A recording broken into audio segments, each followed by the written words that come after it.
What's going on, everybody? Hello, my name is Jiggy, and welcome to Pokemon Spin-Offs Night here on GDQ Hotfix. Can I get a 1 in the chat? Are you excited? I know I'm very excited. We had a great time over at Games Done Quick Express this past weekend at GDQ, or I'm sorry, at TwitchCon. It was a blast. It was a lot of fun. But today we got an incredible day of fun little Pokemon spin-off showcases. We're starting off with Pokemon TCG, any percent glitchless Bulbasaur deck with Pinecone 606. And then we're doing something fun, something I'm very excited about. Pokemon Mystery Dungeon, Blue Rescue Team, any percent unrestricted with Who Missed. So I'm very excited about that. I hope that you guys are all really hyped. And without further ado, why don't we get into it? Pinecone, how are you? I'm doing great. How are you? I'm doing wonderful. I went to TwitchCon this past weekend. I got to hang out at GDQ Express, and now we're back here on Hotfix. So I'm super excited about that. Are you ready for this TCG run? Hell yeah. All right, I'm ready to get started if you are. All right. I also want to announce that we also have Autumn out of Habit here as well. She's going to be commentating along with you. Can you give us a little rundown on what we got going on here? Autumn, do you know this run? Yeah, so we're going to be basically doing a bootleg of a regular Pokemon thing. We're going to go through 8 places, play duel with Pokemon cards against 8 club leaders, so that we can go battle the Grandmasters, which is our version of the Elite Four. Amazing. Ideally, we're going to do it all fast, too, but we are going into an RNG casino. All right. Whenever you're ready. All right, let's get going. 3, 2, 1, here we go. So we will be doing the any percent glitchless Bulbasaur deck category. The main glitch in this game is a dual skipping glitch called Dual Escape, where basically we trigger 2 menus at the same time to allow us to skip any card duel in the game. That's not allowed in the regular speedrun, but we will be using it to skip the tutorial here in order to save a little time during this showcase. The Pokemon trading card game for Game Boy Color's beloved spin-off from, I think, 2000 in the US, 98 in Japan. Takes cards from the first 3 real-life Pokemon trading card game expansions based on Will and Fossil, and makes a very, loyal to the format Pokemon game out of them. You have to battle 8 clubs to get their club medals, which are like gym leaders and gym badges, and then battle an Elite Four in order to beat the game. But instead of with monsters, it's with trading cards, It makes for a great speedrun, in my opinion, because it's got awesome music and menuing, lots of great strategies, very dynamic play that's super random, so you have to constantly think on your feet. So we'll be doing any percent glitchless in order to show you a lot of the game and to get to play with a bunch of different decks of cards, all that stuff. The Bulbasaur part of the category is because you're allowed to pick between 3 starting decks at the beginning of the game. And for the first 10 years or so, this game was speedran. Charmander and Friends was the preferred deck, but over the last 4 years, Bulbasaur has been gaining in popularity because although the Charmander deck is a little bit better overall, well-rounded in terms of in a vacuum, the Bulbasaur deck gets access to very specific cards that can be used for reliable, consistent, fast strategies, and we'll be showing those off throughout the run. But first, we have to skip this tutorial, because if we had to play this out, we'd be here for 8 whole minutes, just basically doing an auto-scroller where we just mash buttons. And that's no fun. We're here to go fast. It's games done quick, not games done slowly. So what we'll be doing is once we are finally through this first minute or so of text explaining to us the basic rules of the card game, we're going to go here, hit down and A on the screen. Hasn't worked. There we go. Took a few tries. Basically what we're doing there is we are triggering 2 different information displays at the same time within the game. And if you trigger those displays on the same frame, it'll actually jump out of the part of the memory that it's supposed to go to for displaying that information, and it'll pull memory from unintended areas, which crashes the battle. Instead of crashing the whole cart, like a lot of games with those kind of glitches, it actually just crashes the battle and goes back to the overworld. And the overworld assumes that if you left a battle, you won. So it treats it as the same as winning a battle. We could do that the entire game, but this is any percent glitchless. So that would be no fun and just run around and hit the win button. So instead, we will get everything going by setting up the interface to be nice and snappy.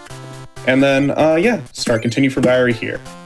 Traditionally, when the game is speedran, the rules allow for people to actually skip the tutorial outright and just start from a save file that has already beaten it, because otherwise it would take several minutes to set up every attempt, and that would make the game less fun. So the first thing we did there was we ran to a computer to get mail from a mailbox, which gives us a free booster pack right at the beginning. And now what we are doing is we are building a deck entirely of energy cards. And the reason we are doing that is because this NPC that we're talking to will actually give us more energy as long as we don't have that much in our inventory. So we talked to him initially right away just to get a little 10 of every energy card. And then we built a deck that consisted of 59 energy cards. So we could do that exact same trick again. That way we have all of the filler we need as we start in the beginning of the game. And we'll need a lot of filler because our decks are going to be built around having essentially only one Pokemon in them. One of the big differences between this game and the real card game is that you're allowed to mulligan as many times as you want. If your opening hand doesn't have a basic Pokemon, you'll just shuffle and go back. So our deck will start with only one basic Pokemon in it, because we just want the best Pokemon for each battle. We don't want to have to rely on the luck of drawing the wrong or the right Pokemon. We want to just always have the one Pokemon we actually intend to use. And we'll just mash through those shuffles. With this lightning fast interface, it's no problem. So we've edited our deck down to just Hitmonchan here, and we will now be doing a series of battles where we... not all of the club leaders are unlocked at the beginning of the game. We have to battle several minions to unlock all of those club leaders. So we're starting with Jessica, one of the fighting game's minions. I need to reset this battle, actually. Autumn will be taking care of most of the commentary in the battle, so I can make these quick decisions. So I'll let them take it away from here.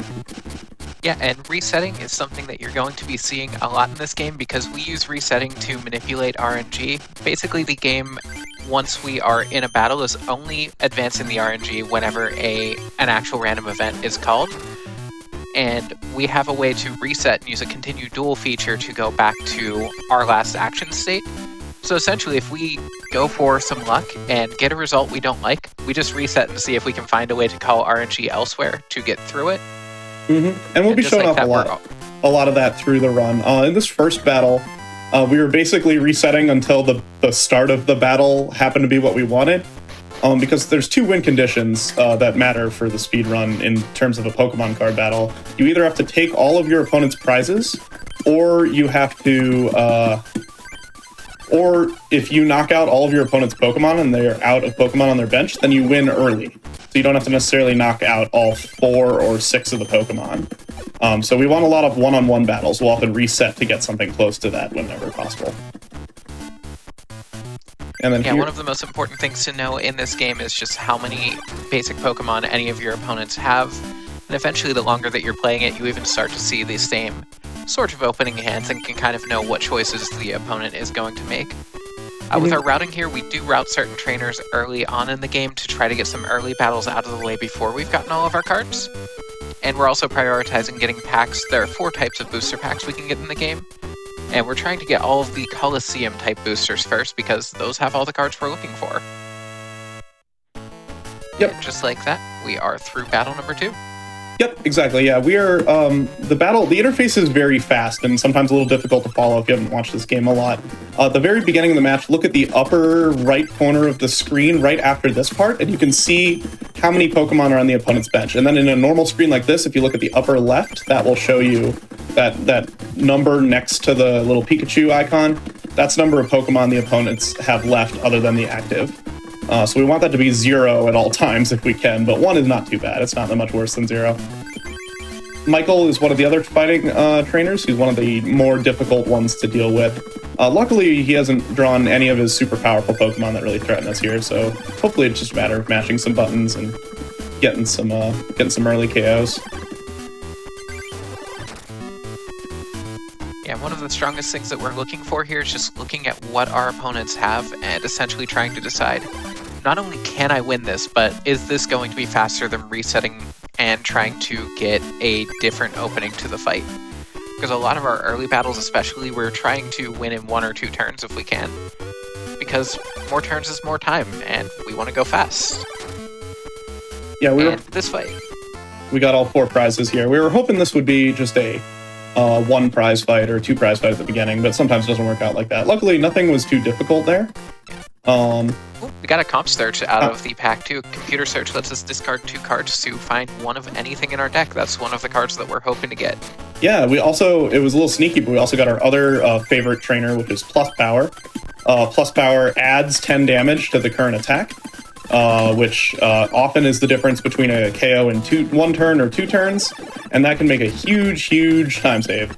Because if you allow your opponent another turn, they have time to draw cards, and they have time to, there we go, Gust of Wind, sorry, I was looking for something. They have time to regroup and get a full bench, and that can make the battle take a lot longer. So the fewer turns, the better.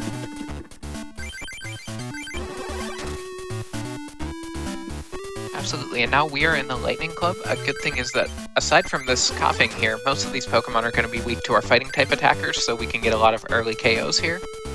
But even with the setup and getting that plus power, we're basically going to be finished here.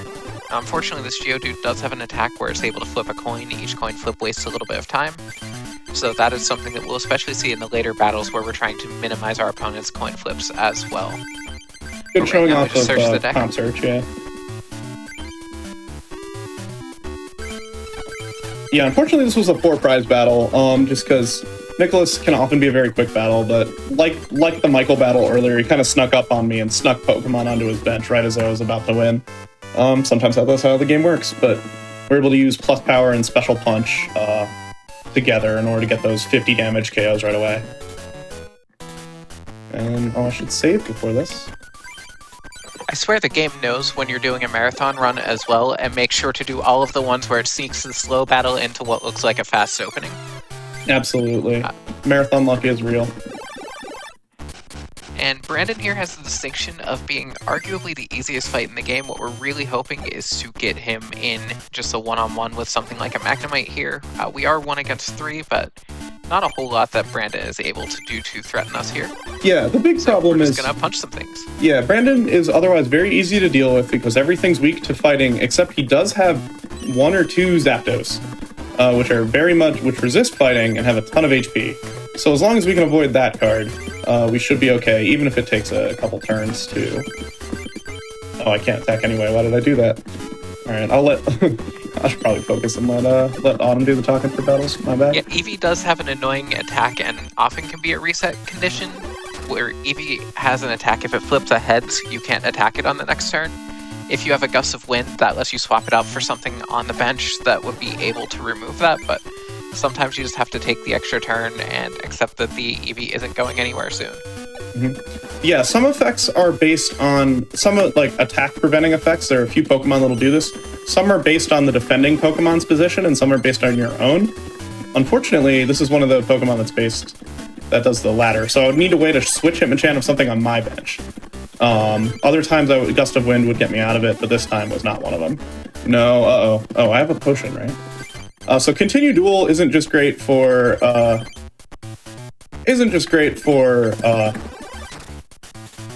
getting rigging the RNG. It's great for when you make a mistake and need to make up for it, like I did there. Yeah, I just didn't bring that up before because I was, not trying to imply that you would make any mistakes here. Oh, I'll make tons. Can I win this? I can win this if he gets Tails. Unfortunately, that Defender that he played that I didn't know he had reduces damage by 20, which was just enough for Jolteon to save the KO, but luckily did not kill me. Ooh, these are not my favorite early battles. Alright, I'm going to try to lock in and get some quick ones going forward. Yeah, just getting all the bad luck out of the way at first, hopefully. Mm-hmm. And hopefully no commentator's curse there, but we'll see what happens. I will say the game tends to give me better cards in the booster packs when I have bad luck, as as an apology. So hopefully we're getting really good cards that we'll use in the end of the game. Yeah, speaking of really good cards, the reason that we're so focused on Hitmonchan, aside from the fact that it's the weakness for the Electric Club here, is much like in the real card game when it came out, Hitmonchan is just one of the best cards in this meta, because it's able to do 20 damage for 2, which for anyone following modern Pokemon TCG was actually useful damage back in that era. Yeah. And then it also has 70 hit points, so your opponent's Pokemon aren't going to be knocking you out too easily. Exactly. So luckily we've cleared all the Lightning Club stuff now. We have one more. The Fighting Club's minions are scattered through 3 different gyms, as we've noticed. We have one left to do, which is Chris here. And then we'll be going to the Water Club, and we'll start to make a bit of a gear change there, going to Electabuzz, one of the other highlights of the deck. Having early access to Hitmonchan and Electabuzz are by far the 2 biggest advantages of the Bulbasaur deck. Yeah, we did also open up the ability to go up against the Lightning Club leader there, but we save him for later in the game because we want to have a few more good cards before we're going up against the gym leaders in this game have slightly stronger decks and harder things to deal with because they cheat in ways that we'll talk about shortly.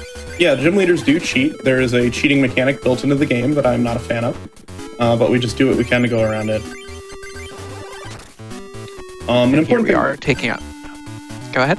An important thing there, use Defender to both prevent the 20 damage, but it also skips the attack animation.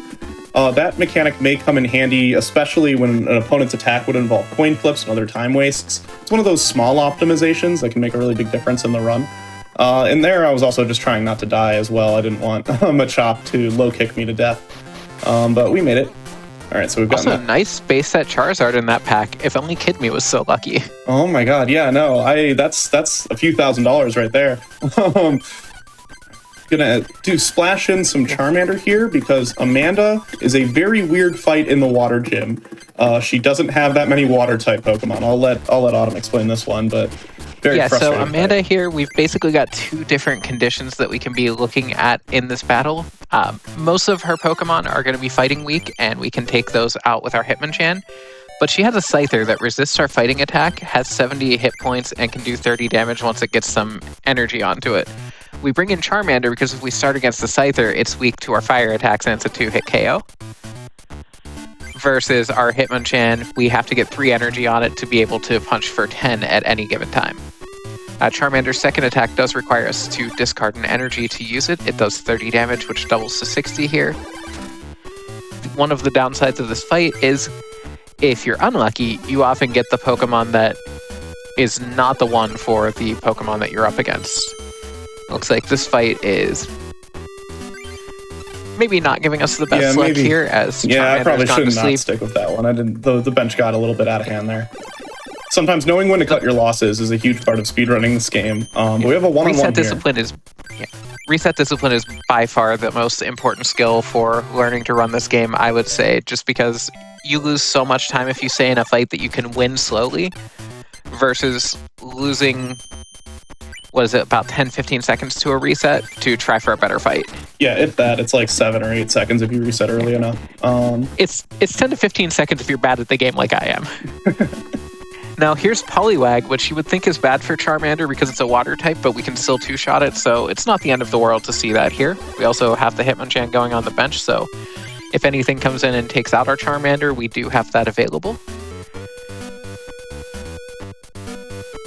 And we're also seeing a card called Clefairy Doll, which is something that doesn't come up a whole ton. It's just a trainer card that goes on the bench as if it were a Pokemon. You don't get a prize for knocking it out, but it only has 10 hit points, so it's just a time waster for us here. Yep. And there we go, using a plus power to get 10 more damage out so that we can take out that Poliwag.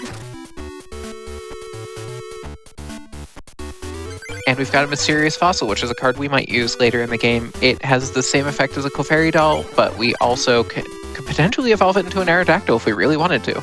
Yep. Yeah, that's pretty rare. Aerodactyl strats are not an every run thing. It depends. First, we have to get an Aerodactyl, and second, we have to have nothing better to put in the deck. But it's a minor advantage sometimes.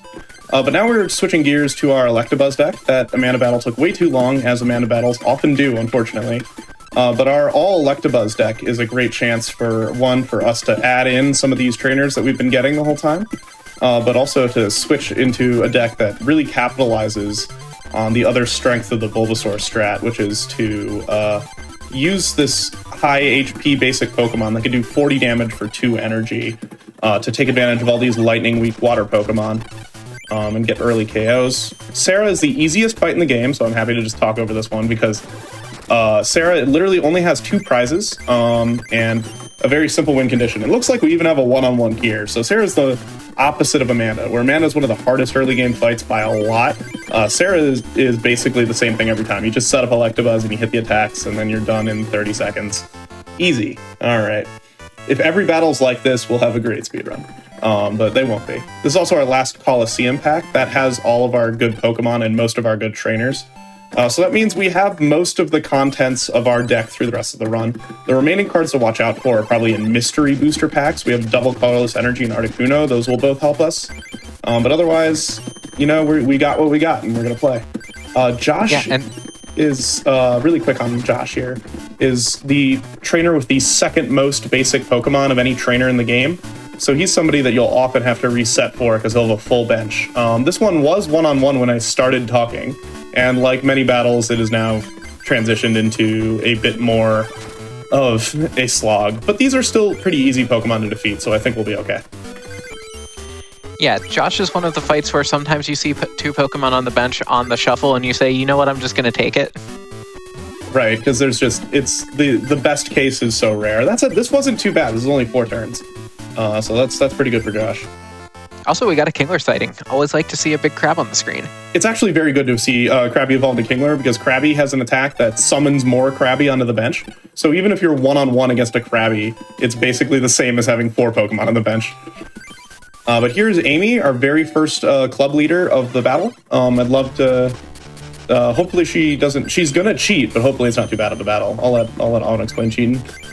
Yeah, so the way this works is you get a starting hand of 7 Pokemon. The gym leader is required within the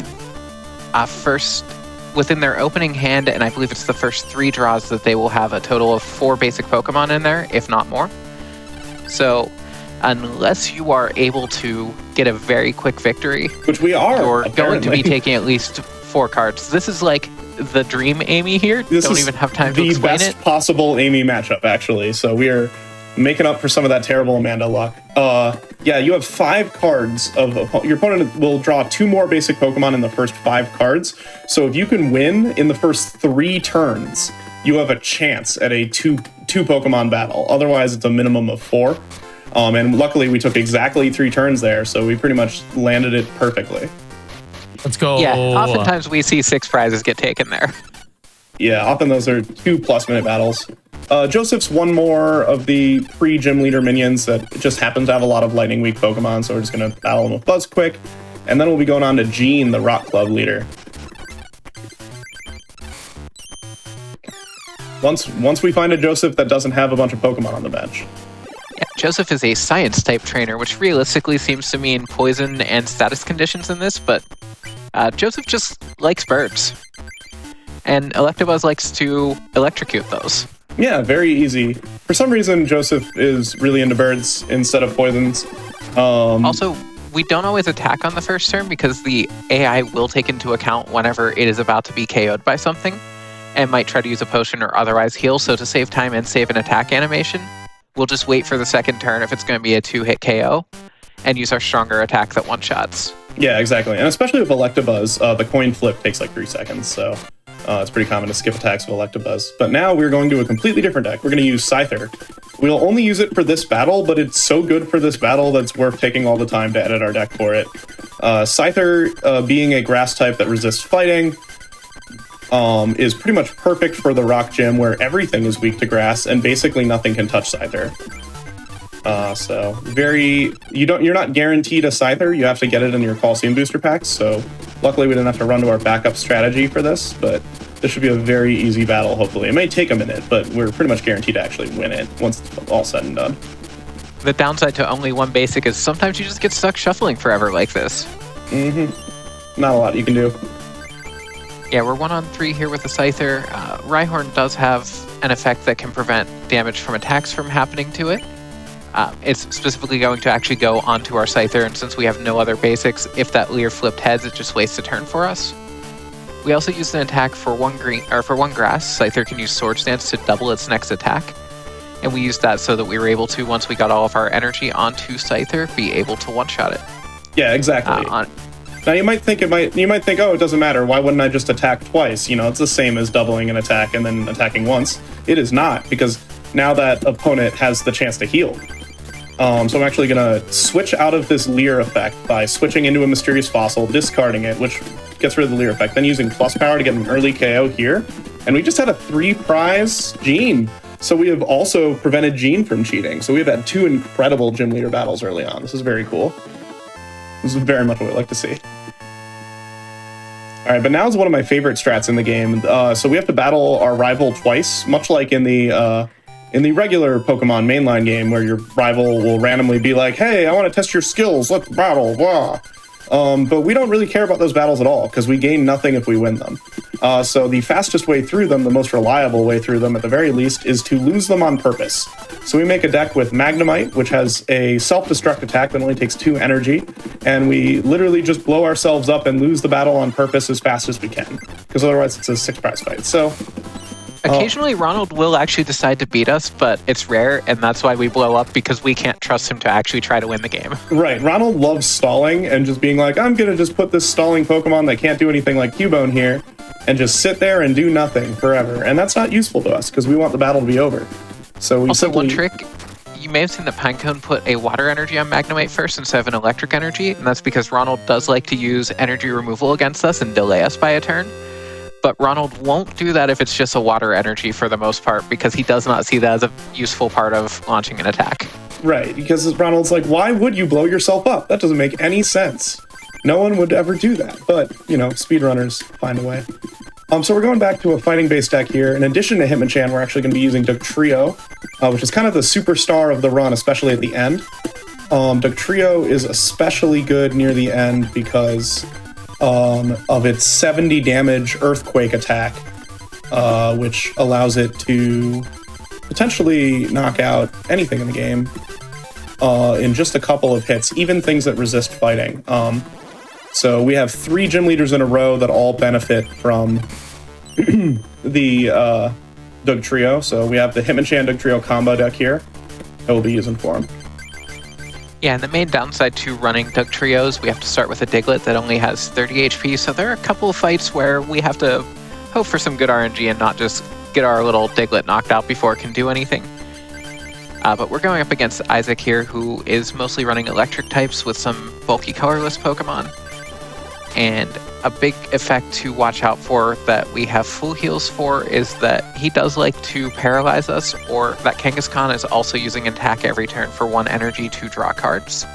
Mm-hmm. And the more cards the opponent draws, the more basics they'll get.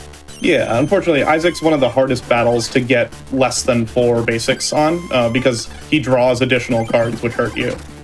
So fortunately, you know, once that was pretty much set in stone, we just get our fighting Pokemon set up and we just punch, and it's no big deal, like this.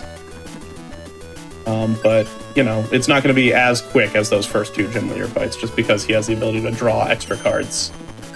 So his cheating helps him sooner. Also lucked out, no paralysis from the Electabuzz there. Trying to use our own strats against this. Yeah, that paralysis can really be a thorn in our side, like this one. We have a few full heals that we can use. We also have Switch, which we can switch with other Pokemon. We have a Comp Surge here. Let's go find a full heal. And the ability to turn any 2 cards we don't want into the 1 card that we need, very useful to have in this game. Yeah, trainers from the base set, jungle, and fossil era of the trading card game are super overpowered, which is very helpful for speedrunning this game. Being able to get any card from your deck just by discarding 2 cards is completely bonkers, so very beneficial for us. Yeah, and unlike the modern day, it's not limited to 1 in your deck. If we find 4 of them, we can put 4 of them in our deck. Indeed. All right, we got 2 double colorless and an Articuno in there, so that'll extremely help us for a particular set of fights near the end of the game for the grass gym. We also use double colorless, obviously, with Scyther. Why am I modifying the deck? This is Ken. The fire gym. You would think the fire gym you might want a water deck, but he actually has a lot of high HP colorless types. So we actually do more damage on average with Dugtrio than we would with most water types we have access to. Luckily, it also means less deck edits for us, which is another big benefit. I think we actually have to evolve early here so we don't lose, because Magmar is going to get that second fire energy and do exactly 30 damage. So luckily, we still get the KO on the same turn 3, but we just had to avoid that situation. And now, oh, well, It looks like we weren't able to get the 2 prize, but if we're lucky, Ken won't draw the other basic. Looks like Ken has not drawn the other basic, so this will be a soup. This is actually one of the fastest Kens I've ever played. Where is this, like... Where are you pulling these club leaders from? Yeah, what is this up and down luck coming from? Like, I'm on fire at parts of this run, and other times it's like 5 minutes on the easiest fight in the game. Whatever. I blame chat. It's chat's fault. Well, I'm happy for the good luck, so thank you, chat, for that part. But, you know, it's Pokemon. It's up and down. Now, up next, we have Murray. Why am I going to the side? What? What is this? I've never seen that cutscene before. I didn't know there was one in there. Apparently, if you go to the side room of the Psychic Gym early, then you have to listen to Ronald talk to you. But hey, we hit our that's never happened before quota for the run. That is true. Oh my god. So anyway, explaining Murray very, very quick. Murray has a stalling-based deck that is full of Psychic-type and Colorless-type Pokemon. If you let it fully get set up, you basically can't do any permanent damage to Pokemon. So it's imperative for us that we prevent him from getting Alakazam out. He also has Mr. Mime, a Pokemon that can only be dealt up to 20 damage in a time. Any higher than that is ignored. So it's really, really important for us to make sure that Alakazam never comes out and that Mr. Mime is kept off of the battlefield, or at least dealt with quickly. And that's in fact the reason we have Hitmonchan. Because Hitmonchan is weak to Psychic, the very simple AI in this game will switch in Mr. Mime even before it's ready to attack. Just going like, oh, it's weak to Psychic, let's attack. Let me figure this out. That Kadabra could be a problem for us. Yeah, that might be. If that Kadabra gets one more energy, that's going to be able to swing at us for 100, which is more than we can realistically handle. Yeah, I think we're gonna just start this one over. There goes our good luck for the gym leaders for the day. Yeah, but one other thing, I'll talk a little bit about the math that is a problem for Mr. Mime and another reason why we have the Hitmonchan here. So Diglett has 2 attacks. It can do 10 or 30. So that's a 4-shot on the Mr. Mime. It only has 40 HP, but if you can only do 10 at a time, that's not much. And you don't have a lot of HP to resist its attacks, so it 2-shots you. Dugtrio's minimum is 40, so it can't touch Mr. Mime at all. Also, having Hitmonchan, because the enemy wants to attack for weakness, it'll bring Abra in against our Hitmonchan that can then just punch it into oblivion, and Abra can only do 10 double to 20 to us. Oh, this is the exact fight we just had. So if you mash the game buttons fast enough, you can actually enter fights frame perfect, and so you might end up getting the exact same RNG you just had. So fun fact. Pinecone is very, very good at consistently getting the wrong frame that she's trying to reset out of. Yeah, that's one of my favorite things to do for this. Is to consistently battle the exact same every time. Oh my god, what is going on with Murray? Getting these turn 2 Kadabras over and over and over again. Because if we're trying to prevent Alakazam, getting Kadabra on turn 2 is not really the way to do it. Please. We'll make it work. I think chat took exception to you crediting them for the good luck. Come on, chat. Come on. Don't you have my back? It's my fault. It's my fault. Commentator's curse. I should have known. All right, so we got Pokeballs here. Let's see if we can get heads. All right, so we're going to show off a quick little strat called the AJ strat. Shout out to Triple O AJ. So normally the effective thing to do would be to use our 30 damage attack. We actually do less damage than we're possible to do here, because if Chansey didn't get heads there, which unfortunately Chansey did, we would be able to use Slash for the KO here, and it would prevent the opponent from knowing to switch out Chansey. And there's a Mr. Mime. Why did I evolve? Luckily, we have another Pokeball. Which is not Pokeball heads. is just flip a coin. If you get a heads, you can pull whatever Pokemon you want out of your deck. Actually, let's take the tails and let's try Gambler. And we're going to reset out of this one. Oh my god. All right. Yeah. Maybe one more Gambler, try on this, and if this Murray's Curse too, we might just cheat a little bit, use our dual escape in order to keep things on schedule, because this is brutal. Oh my god. I believe in you. I should not have said I was having luck. It's on me. So we got Chansey, Abra, and Mr. Mime. Luckily, we have an energy removal to prevent Chansey from stalling. We're actually going to gust in that Abra here. Oh, no, we don't have Mr. Mime. Perfect. So now we can get the Abra out of the way before it evolves to Kadabra. And now we have all these big normal type Pokemon, which have a lot of HP, but they can't actually do that much. I should have. So luckily we can just kind of take our time KOing them, and not a lot will happen, not even a lot of coin flips, so we'll just go ahead with that. Yeah, sometimes you just have to accept, especially against the club leaders, that sometimes you're just going to be knocking out more Pokemon than you want to, and you just have to get through it to continue the run. I've called this game a casino for a reason, because everything happening is our RNG here. And even in our community Discord, one of our prominent channels is I Lost the Run To, where we complain about all of the places in the game that RNG just decided your good run died. Yeah, it's more frequent than any of us would prefer, but it's a card game based speedrun, so there's not a ton we can do about it. We just gotta roll for punches, or the mud slaps in this case. So we got Mr. Mime coming up, and we need one of these gamblers to be heads. I'm trying Gambler every turn and then resetting. Oh, we have plus power. That'll work. So we're gonna. So what Gambler does is you flip a coin. On a heads, you draw 8 cards. On a tails, you draw 1, and that's after shuffling your hand into the deck.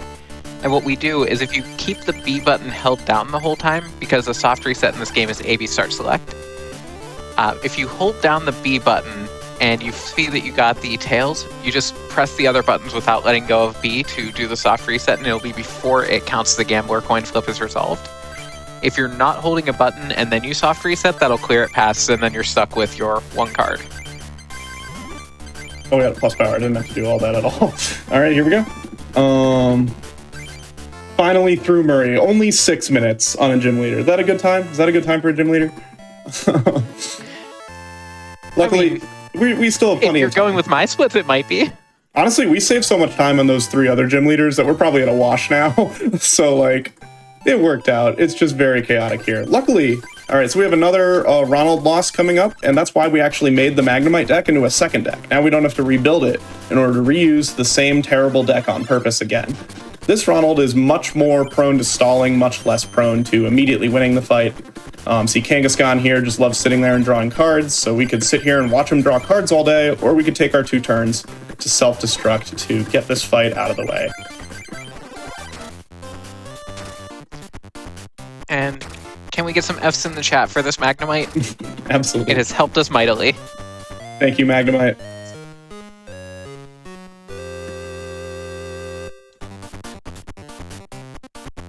Funny enough, I played this game actually after I played Pokemon Gold, which was the first video game I ever played.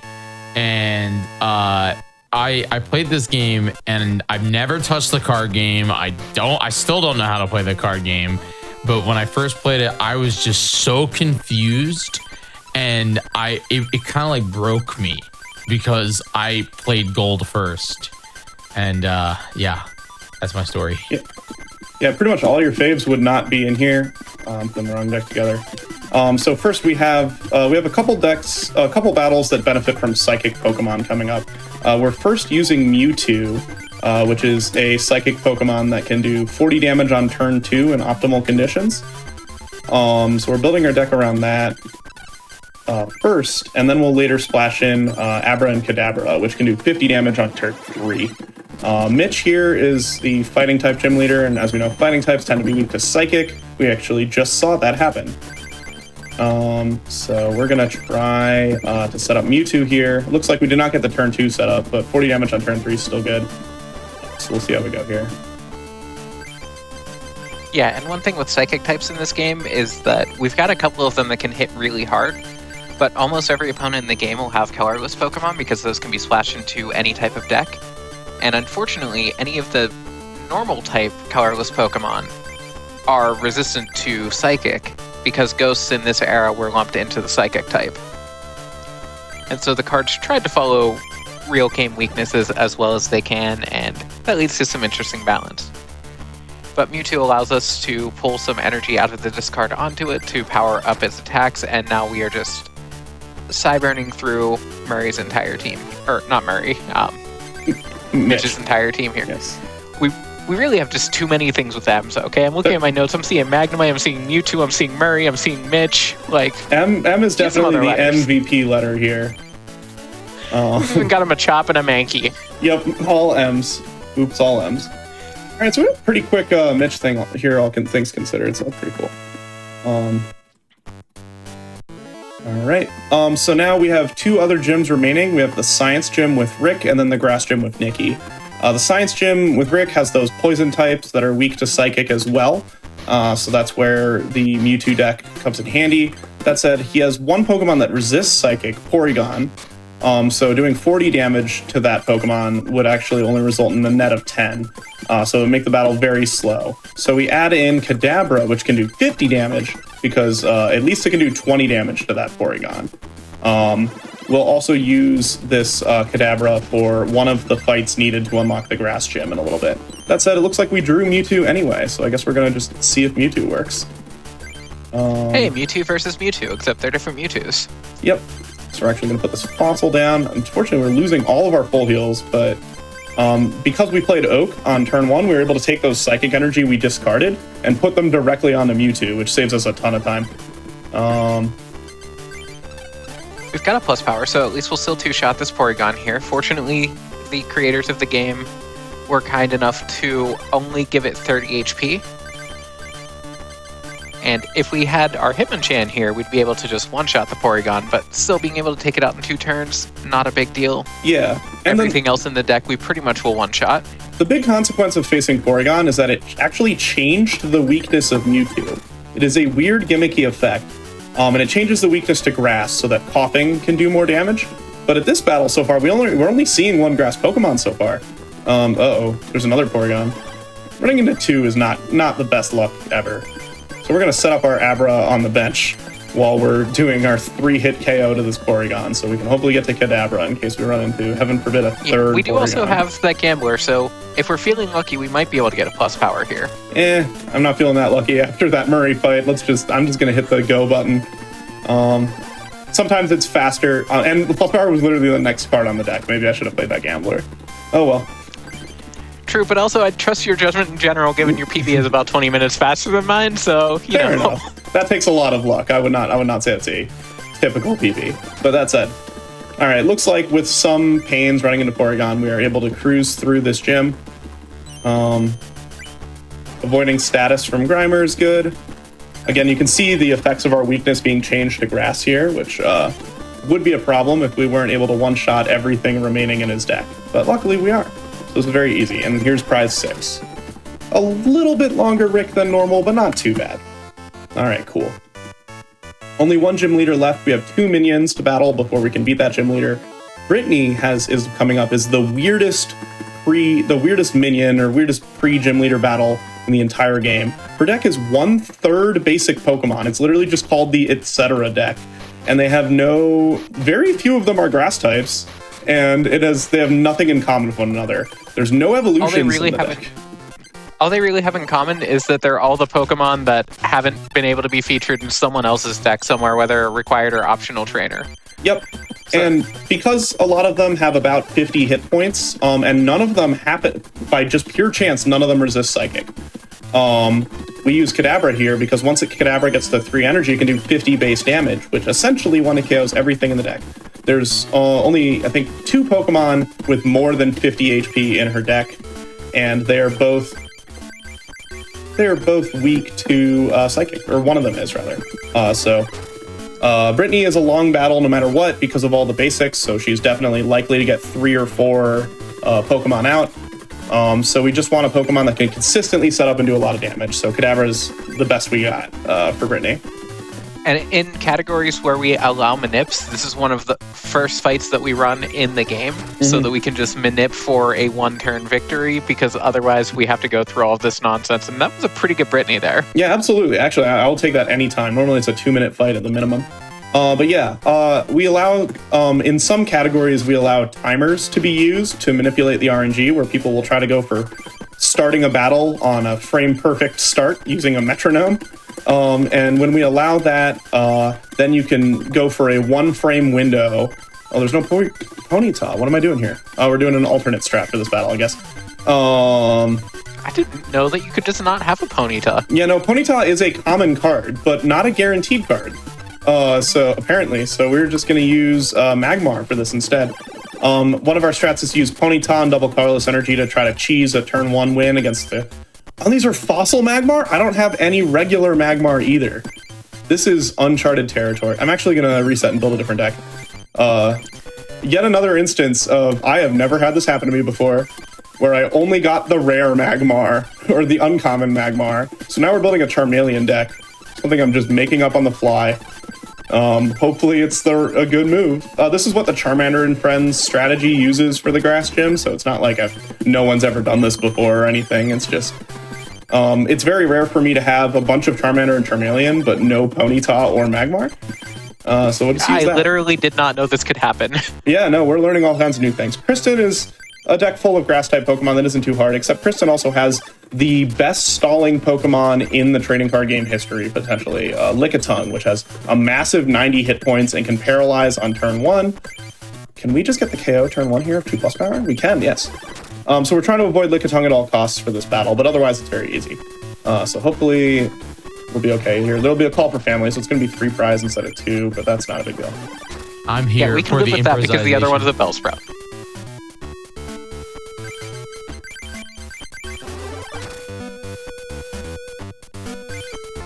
All right, there we go. We survived Kristen. We had to build 2 decks and do something completely new on the fly. But that's one of the things about speedrunning trading card games is you truly can never predict everything that will happen, so you have to be able to make decisions you've never made before on the fly. We're doing some overworld stuff quick to talk to Nikki, which is the gym leader in hiding that we had to unlock. And then we'll battle our 8th gym leader and go into the dome. Yeah, and even though they tell you that she is there, until the game has told you that she is there, she's not there yet. Right, yeah, you have to have an NPC tell you that she's there in order for you to be able to find her in that building. I guess she was stuck in traffic until the 3rd one gets to you or something, I don't know. Yeah, so now we are bringing our Charmeleon into the Nikki battle. Nikki a little bit more difficult here than Kristen was, so we probably will not just be soloing with a Charmander.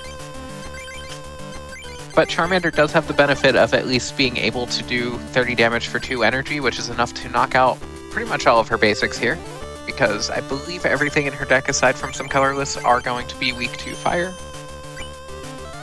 Oh good, we get to Charmeleon here. Charmeleon does take 3 energy, so we're going to wait a turn to evolve. But once we do, we don't have to sacrifice an energy card to do 30 damage anymore. We can just do 30 damage like this. It'll make the battle a lot faster on net. And we have the option to do 50 damage by sacrificing energy, which lets us 1-hit KO Exeggutor if we end up seeing that.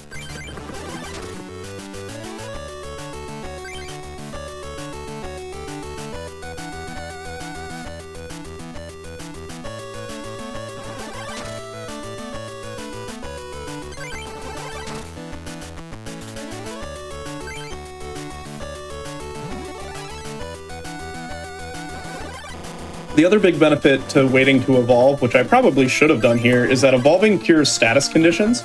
So it's like a free full heal. So if you wait till you're paralyzed, then and you can get away with it, then it can sometimes save you time.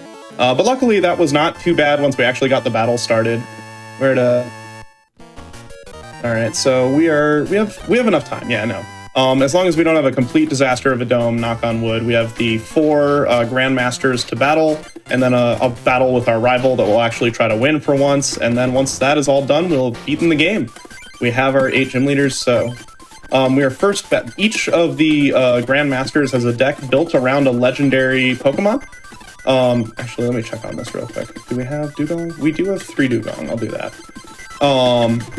So the first one is based on Moltres. Courtney is her name, and Moltres is the legendary Pokemon that we're trying to beat. So we're building a water deck. Using Dugong, which can do 50 damage for 3 energy.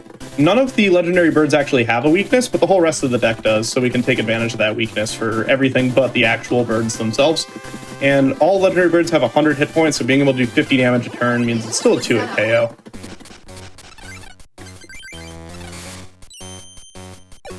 Yeah, and much like the gym leaders, the Grandmasters also do cheat, so unless we get just ridiculous setups here, we're not going to be seeing fewer than 4 basic Pokemon. Yeah, these and are... also, they will cheat to make sure that they're able to get one of their signature birds very early in the battle. Exactly. Yeah, we're pretty much guaranteed 4 prize battles here, unless like some certain things happen. So in the previous game where we'd be frustrated to get a 2-minute battle, at this point in the game we're thankful if we get a 2-minute battle. So we will be trying to get to 3 energy and evolving the Dugong here. Yeah, realistically, a 10-minute dome is a very good dome. Right. I think we've seen as low as about 8 minutes if you just have a perfect dome. Yes, yeah. You know, only the best players can, of course, achieve 8.5-minute domes. That's me. I have the fastest recorded dome time. Don't at me. Or also sometimes you come in 2 minutes ahead of PB and then you get a 15-minute dome because the game just said no. That has happened to me more times than I care to admit. But one time I came in and I was like, this isn't really PB chance, but it's close. And then, you know, you had the best dome in my life, and then that's my PB, basically. Still trying to recreate that magic 3 years later. Would it really be a Pokemon game if you couldn't get to the Elite Four and then just have RNG decide to say, nope, your run died? Mm-hmm.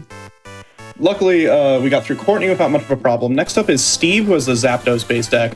Zapdos is not only an annoying legendary Pokemon, it has an on-play Pokemon power that does 30 unresisted damage. So even Diglett is especially vulnerable, but that's also our best lightning resist. So we kind of have no choice but to use Diglett. So if we're very unlucky, we can end up resetting this fight over and over again, trying to get the optimal conditions we need in order to win the battle. We'll be using this Dugtrio deck for the entire rest of the dome, by the way. I think. Yeah, and to clarify, the 30 damage from Zapdos is completely randomly applied. It can go to one of our Pokemon, it can go to one of Steve's Pokemon.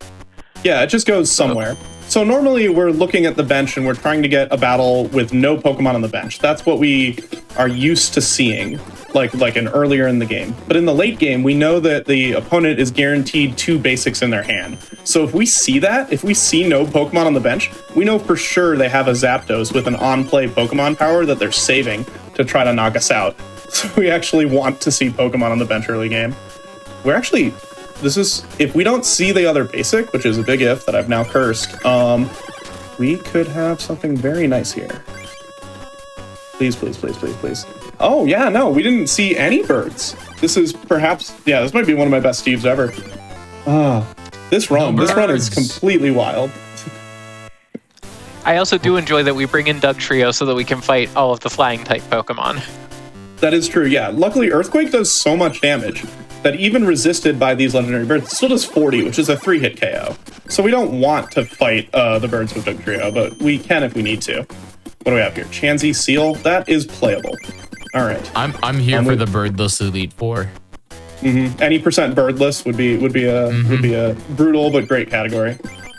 We don't have Dugtrio, so we can't edge it here. We just have to Mud Slap, and we know he's going to use Scoop Up and basically waste our progress. Oh, Switch. That's better. Okay. Yeah, Scoop Up would allow him to pull the Chansey back into his hand, whereas Switch just puts it on the bench with the damage still on there. So if he scoops up after we do 80 damage, then that 80 damage just goes away. Articuno is a problem. Yeah, one of the things that can go very wrong when we are in the dome is when you're getting into these battles, you ideally are hoping that you have a way to get to your Dugtrio in your opening hand, whether it's a Professor Oak to dig, a Comp Surge, Pokeball, whatever. But sometimes you get good frames, and we do have the Dugtrio here. We had swapped into the other Diglett because it's a free retreat cost, and we can let the Diglett that's not energized get knocked out so that we have another turn to get our Dugtrio, which we do have now. We're actually going to knock out our own Diglett with splash damage on the Earthquake next turn, by the way. We are, and that's why we like to not bench things if we can when we're running Dugtrio, because we will be hurting our Diglets on the bench, and that takes time, and knocking them out takes more time, plus the opponent gets a prize card, so... Yeah. It's not that we care that they have the resources, it's that we care that they take time to get them. Right, yeah, the Articuno does 30 damage for 3, so if it had gotten 1 more energy and we didn't have that bench Dugtrio, we would have just auto-lost. So I had to play it for safety, but unfortunately it did cost us a bunch of time having to watch that animation of Dugtrio dying, or Diglett dying over and over again. Although, losing the fight is slower than losing the Diglett. Absolutely true. Yeah, the 3-hit KO becomes a 2-hit KO if you find 2+ power, which is not super common, but sometimes you do. Yeah, and we're guaranteed 1 plus power in this deck. Everything else is just hoping you get them in packs. There are even some runners who have been known to do manips to try to get more plus powers. But here, I was debating if I wanted to oak to find my 3rd plus power, or if I want to just keep it like it was, but I decided I had enough other helpful cards, like full heal, that I should just keep the hand I have. Quick decisions, key to the game. Yeah, this game would be much easier if you didn't have a timer and you could take time figuring out what the optimal decision is, but also because it's a 60 frame per second game and there are no lag frames here, the faster you can push the buttons and make your decisions, the faster you get through the game. Is both the dream for a speedrunner always being actionable and also the nightmare that, oh no, I'm always actionable. Yep, you have no time to sit there and think about your decisions. You just have to play. That was actually not too bad for Jack. I've seen better, I've seen worse, but you know, we didn't lose, and that's what's ultimately important. In that I Lost the Run Discord channel that Autumn was referencing, where people complain about bad luck all the time, Jack is the single most complained about trainer by a lot. So getting out of that fight unscathed is nice. Now we have Rob, who's allegedly the leader. We talked about how... Oh, sorry, go ahead. We've talked about how the Elite Four, they all are built around the legendary birds, and viewers in chat might be thinking, wait, there are only 3 of those. Well, this deck is for the 4th legendary bird, Dragonite. Rod only has water energy and double colorless in the deck, so we'll see some Charmanders and Charmeleons potentially that can do some things, but they're not going to be able to use any of their attacks that have fire in the cost. He does also have Charizard. I don't think I've ever seen it actually make it onto the field. But... Oh, don't curse me, please! Don't curse me. But that is commentator's curse if I have ever heard it. Charizard's my favorite. We have already seen Charizard in the run. We were lucky to pull one in a booster pack, just for vibes. That'll be the only Charizard we hope to see today. I missed it. I was staring off and walking my fish. Yeah, there was only. It was also on screen for about 3 frames, I think. Yeah, exactly 3 frames. Yeah. All right, let's just grab a plus power here. Oh, I could have grabbed a Doug Trio. That would have been smarter, but I grabbed a plus power. Whatever. Vibes. Yeah, we want to take out Dratinis whenever we can, because if they evolve into Dragonair, that's a problem, because Dragonair has coin flip attacks and that do heavy damage to us. Yeah, the 2 worst things, wasting your time and KOing you. Yeah, if you see a Dragonair, you actually hope it'll evolve into Dragonite because it's less threatening. Right. Oh, you also want to watch out for double colorless because it can get those powerful attacks sooner. All right, so here's Ronald. The one Ronald fight we do have to battle. He has all of the legendary birds in it and a fire-based deck that has like Flareons and stuff. So hopefully we don't get Zapdos too much, and we'll hope for the best here. Yeah, you like to see Moltres here because what's it going to do to you? Moltres actually shuffles Ronald's deck, which removes the cheating. So he shuffles away his own rigging the deck. So that is a handy thing to see. You actually want to see Moltres of the 3 birds. Yeah. This champion has a bird that only causes him problems, and we just got Zapdos. So Zapdos first randomly decides which side of the field it's going to. What the hell? It did a completely different thing because did I forget to attack? That's why. Yeah. That's why. Okay. I was like, I forgot something. All right, so Zapdos first randomly decides which side of the field it's going to attack, and then it decides which of the 6 Pokemon it will attack. Which means if you put something on your bench, there's a chance it'll attack the bench instead of your active Pokemon, which is exactly what happened there, actually, which allowed the Mysterious Fossil, which isn't even a Pokemon, to get knocked out instead of Diglett, allowing us to completely have a chance at not losing the game. And now he's attacked his own Dratini instead of us, so... That reset to continue duel to use Mysterious Fossil, it's actually a pretty clutch gaming-winning move. What a great speedrunner to come up with that on the fly. And Ronald is, if there's anything he's the champion of, is the champion of taking L's. That is true. Ronald loves losing. It just takes him a while to do it sometimes, because these 100 HP legendary birds are 3-hit knockouts, and they just take forever. Yeah, and there really isn't anything better that we can use against this that isn't going to put a huge defensive liability that causes us problems. Mm-hmm. Yeah, the Zapdos is just a time waster because it has no way to damage us now that it's on the field. Yeah, these are literally just stalling Pokemon that he's using. You can go into this fight with Dugong. It is an alternate strat. It's kind of got a lower ceiling, but is a little safer. But you're trading not being able to knock out those bulky normal types in one hit for being able to do 2 hits instead of 3 to legendary birds, and usually that trade's just not worth it. Luckily, we've gotten through, I think, 3 legendary birds now, so I think we are done with them, knock on wood. We have 1 prize left, so we're actually about to finish a run here. So once we KO Ronald, we're going to do some dialogue. We're going to go collect all 4 of the legendary Pokemon cards, and then once the screen fades to white after a little bit more dialogue, that'll actually be time. So cool. I'm a big fan of that. Let's see how this goes. All right. We collect all of those legendary birds we just saw, and that's the end of the game. We've beaten the 8 club leaders in Gym Masters, and give it about 10 more seconds here, it'll be time. We're gonna go...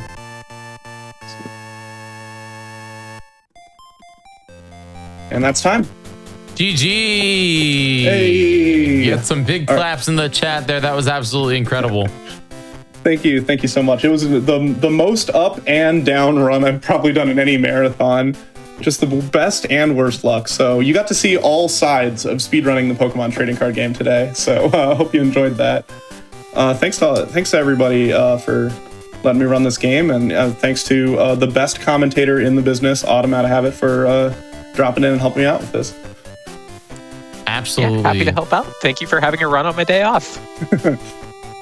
It was an incredible run there, Pinecone. Thank you so much. Everyone who's watching at home, please hover over the title of the stream and follow Pinecone. She's incredible. This was an awesome run. We saw some incredible freestyling at some points. It was pretty cool. Very, very cool. So just some last things here. Pinecone, tell everybody what you stream, what you do, so they should go follow you. Absolutely. Yeah, no, I stream on Twitch at Pinecone606. Been dormant for a little bit, but have been coming back just in time to be on Hotfix, actually. But I stream Pokemon trading card game. I do other speedruns sometimes, some Metroid Fusion, Mario 64. Been looking for a few other speed games lately too. So if you're into just, either watching very fast JRPG card game speedruns or slightly less fast Metroidvanias, definitely check out my channel. Would love to see you all there. Thank you so much. All right, that was awesome. All right, everybody.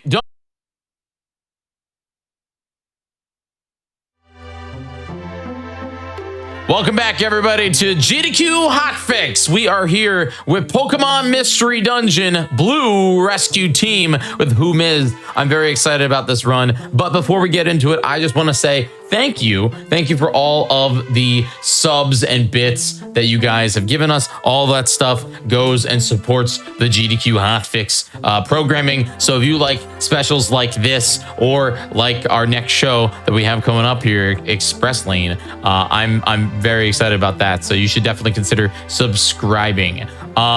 If you like Hotfix, definitely join the Hotfix Discord. That's a great place to follow up on all kinds of upcoming shows. You can do that at !! Discord in the chat to join the GDQ Hotfix channel. All right, without further ado, Pokemon Mystery Dungeon Blue Rescue Team, any % unrestricted with Who Miz. How are you? Hello, doing pretty well. About to showcase probably the most nostalgic category that I have for any speedrun I've ever done, because this is what started my speedrunning journey. So, oh no way, that's incredible. Yeah, that's absolutely incredible. Definitely excited about this run, and alongside co-commentator here we have Like a Noob 100. How are you? I'm doing pretty good. This category also holds a pretty special place in my heart because it was one of the first things that I actually helped route after joining the community. So yeah, very nostalgic category for both of us. Awesome. All right, whenever you're ready, take it away. All right. Yeah, I'll just do a quick countdown. So 3, 2, 1, go. And all right, we're gonna get started. I'm gonna choose Meowth and Charmander here. Just get right into it. Yeah, so there is a very, very specific reason why we choose the starter and partner combo. You can have a very, like, there's 10 different starters and 10 different partners you can choose, probably even more than that, 10 to 20. And both of these serve a very specific purpose in our goal of going fast. And we'll showcase them as we go. But one of the important things is all that we do in this speedrun is to try to minimize text appearing on the screen, because in this game, the text scrolls rather slow, as you can see. So the least amount of characters we can see on the screen, the better, which is why we're naming everything one character, all the classic speedrun stuff. Yeah, we'll begin into the first dungeon here. For context, we just need to save a Caterpie that fell into a fissure, which became this dungeon. And yeah, it's only 3 floors, should go pretty quick, but it'll give a bit of an idea of how this run's supposed to go. Yeah, so if you guys aren't familiar with the mystery dungeon kind of genre of games, it revolves around you getting thrown into a procedurally generated dungeon, and you just have to go find what we call the stairs, which allows you to get into the next floor of the dungeon, which is looks different from the first room you were in, and it repeats and rinses until you get to the bottom floor and you complete it. This has the Pokemon reskin on it, which means we get to see our old cute little buddies and all that fun stuff there.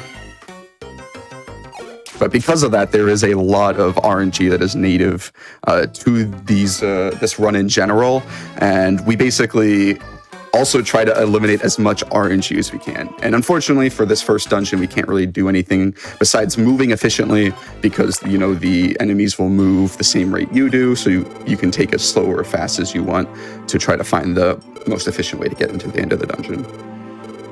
Yeah, this dungeon is short enough to where we just go through it randomly.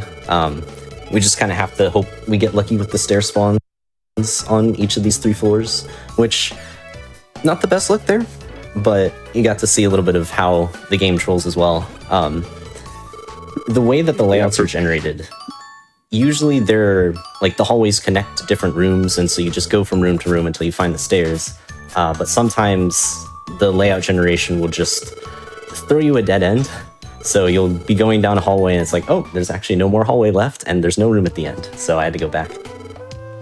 Yeah, there's some logic to how dungeons are generated that you can kind of learn for certain instances and certain scenarios, but a lot of the time you can see, like, sometimes you just run into a dead end and there's no way you could have known that was a dead end before you walked into it.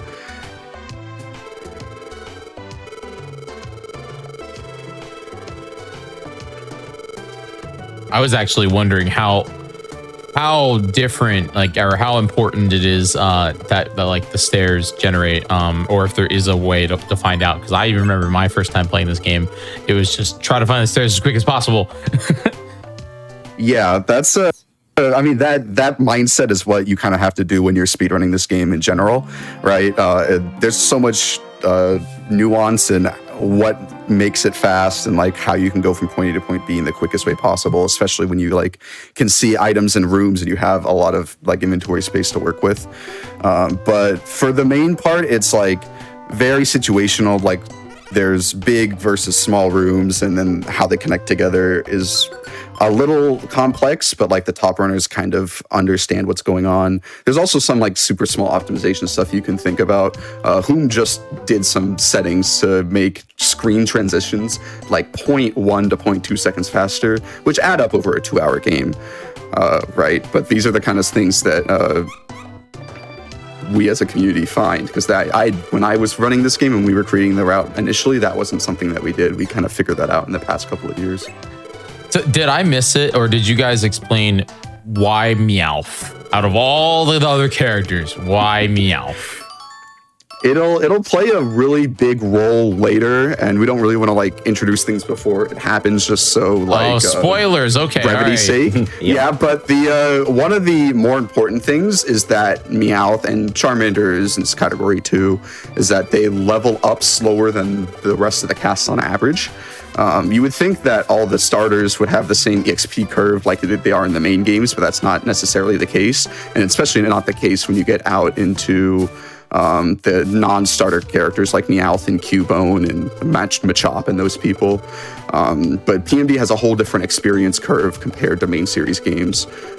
So that wasn't really explicitly known to us when we were building the blocks of this run, but over time we realized that in addition to the extra things Meowth will get us later, they both level up pretty slow compared to the rest of the cast. All right, we're about to get into the second dungeon here. So I need to find the stairs quickly, and then we're going to showcase why this category is specifically called any % unrestricted. All right, let's see. Yeah, so like we've had a lot of schisms in like category names and what like playstyle people can do, and this unrestricted category is really special because it's unrestricted. It utilizes everything in the arsenal that the game gives us, and you just saw the first one that we'll talk about. It's called quick saving, and then instantly after, whom will start inputting Wondermail codes, which is a whole nother aspect of why this is called unrestricted in the first place. But I'll talk about the Wondermail codes now since it's immediately on my screen, on our screen at the moment here. You might have experienced these type of codes if you played this game like when it first came out and the internet wasn't like a huge mainstream thing as replicable as it is nowadays. When you would die in a dungeon, you would get to the point where like, okay, let me send a rescue code to my friend, and then he does it and he sends me a rescue code back. In addition, you might have noticed you picking up jobs from the job board and they have a code underneath, and we can actually use those Wondermail codes and manually input exactly the codes we want. And then instantly from that, we're going to transition to the quick save function that we just saw Whom did. And what this quick save function does, which is really, really cool, is that it basically flushes the RNG cache of the dungeon layouts. So it makes it so that every floor after the quick save floor is set in stone, and we know exactly what the mission or what the dungeon layout looks like before we even get to it. So what Whom just did was he just went through and demolished that dungeon because he knew what floors 2 through 5 were going to look like beforehand. Yeah, it's crazy because it's not even just that the floors are going to be the same every time, but all of the actions that I take will trigger the same reactions from enemies at the same time. So I'll know what enemies are trying to do as well, as long as I do the exact same inputs. Yeah, I'm a nerd. I'm in my electrical engineering program, and I like to explain it like you have the RNG seed that the dungeon creates when you first get into the dungeon, but when you quick save and you save and quit, that RNG seed that was set cannot be reloaded, so it just defaults to a basic value of like, all zeros or something. And then every time you go through a floor, the RNG advances by a certain amount and the floor gets generated. And then there's also a secondary RNG, which Whom was talking about in terms of when you move, it updates, or when you do any actions, it updates. And that determines how the enemies in the floor move, or where they spawn and all that sort of stuff. So there's a lot of complex things happening under the surface where we have agency on how to control that. And basically what we do in this run is we have a lot of different ideas and a lot of different ways to manipulate floor generation, item generation, enemy spawn, how enemy moves, so it's indicative of getting to the stairs as fast as possible.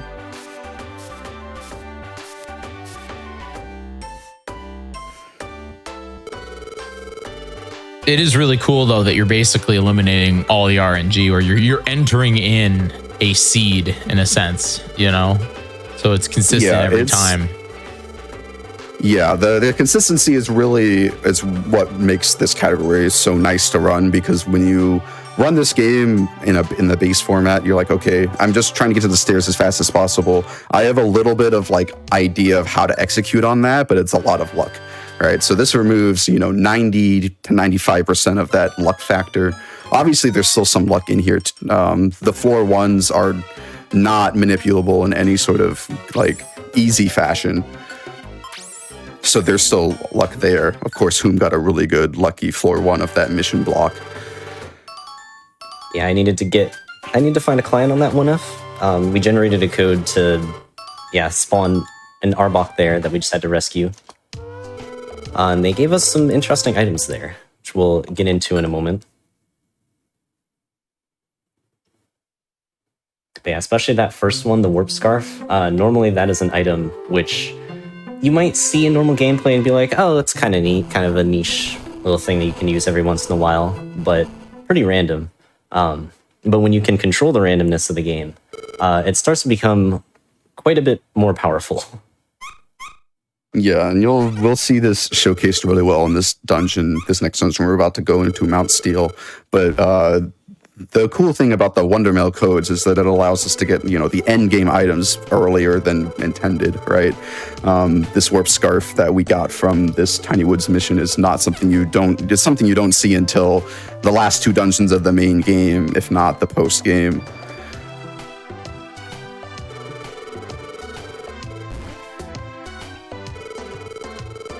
We're also about to use another thing that we got from the missions, which is a TM called Frustration, which another one where you would normally think that seems kind of meh. Like, you probably wouldn't really use it in other Pokemon games. But in the Pokemon Mystery Dungeon games, it is quite a bit more powerful. Yeah, so like Return, Frustration, or the hand-in-hand moves that you look at in a main series game is like, okay, they do the same thing. They're based on happiness. You either do one or the other. Sometimes you use Frustration over Return for like some weird niche scenarios in VGC or whatever. But the cool thing about Return and Frustration in this game is it's based on your IQ skills. And everyone starts with an IQ of 0, so we are really dumb at the beginning of the game, which makes sense from a progression standpoint. But what that means is that Frustration is at its highest damage output it ever will be. So that's another part of our arsenal that we can grab from these special Wondermail codes that we're inputting to make this game a little bit easier to go through.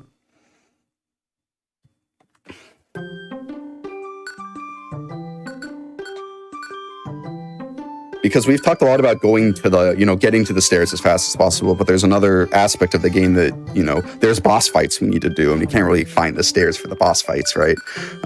So we have to figure out a way to increase our damage output across both, our starter and our little buddy partner. And that's what Frustration is for. It's because Frustration actually is set damage instead of, working off of a damage calculator based on your attack and their defense. It's like, no, it's fine. It's based off of IQ. The lower your IQ is, the higher damage it does, and it does 45 base damage at the highest rate, which is the lowest IQ. It's funny because you see here, like, there's like 3 different worlds of there's like 3 different worlds of technique that Whom is doing right now. You have the gameplay aspect, like that really highly technical, like, inputs and movement. But then you have like you just said, you have to manage the actual required bosses and the damage. And then we also have this highly technical, how fast can you input wonder codes? Yeah. I'll talk about the Wondermail code technique a little bit when we do the next set as well. But what we're going to see right now is a bunch of ways you can manipulate enemies. You saw Whom do a little bit of movement tech, walking up and down. You can see him taking off items that he's holding. This is all to proc certain items or certain floor layouts. Specifically, I can talk a little bit about why we use Meowth now, is for its pickup ability. You can see this pickup ability that is, proccing every couple of floors or whatever, and that is affecting where items spawn and what the items are. So a lot of what we do is we're trying to pick up these powerful orbs, like escape orbs and warp orbs, that will allow us to speed up the process of the mid game or figure out how to get ourselves out of sticky situations.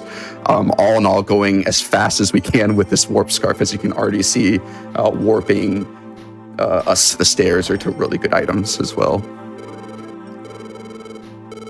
Is there at any point during this run that you have to eat berries that make you dumber? No, you actually start the dumbest you can be. So there's actually no way you can get dumber. Let's go. Which I think, which I think is awesome. I think it's a really fun little quirk of the game where it's like, oh yeah, we're gonna base return and frustration damage values off of your IQ stat, but we're not gonna like have a mid range and you can go up or down. You just start at the lowest. Which actually I don't know this off the top of my head, but what's return's max damage output? Whom do you know? Because I feel like it's still 45, like frustration. I think if you max it out, it should be 45. I've never even done it because in order to get that, you have to raise your IQ a lot, which means you gotta eat a lot of gummies, and usually it's not worth it to eat that many. So you just don't often get around to doing that. Yeah, even in a casual 100% playthrough, it's like you only go get max IQ if you like want to get the little line on your message log or your adventure log that you maxed out your IQ stat. It's such a funny like stat in this game. It's just like IQ. Yeah, and it's really funny because they did the same thing in Sky, the second generation of these games, where the IQ is a little more thought out, but it's still like you start the dumbest you can be, and frustration and return still act in the similar ways of set value based on your IQ. And then only in, I think it was Super, I think Gates, they had a similar, actually they didn't have IQ at all in Gates, right? Don't believe so. And then when they got to Super, they overhauled the IQ tactical system a little bit because it's a completely different game. But for these two renditions, the IQ is like very funny to think about. Yeah, I think that both IQ and like, I think it's belly, it's like your fullness or whatever, the amount of steps you can take. Those are the funniest like stats in all of Pokemon, the entire franchise, in my opinion. Yeah, belly is a carryover from Shyren because the OG Mystery Dungeon series. Because I know in the first couple of Shyren games, it was very stressed that you don't have enough food to get through this dungeon. You need to figure out ways to minimize your belly drop and all that sort of stuff.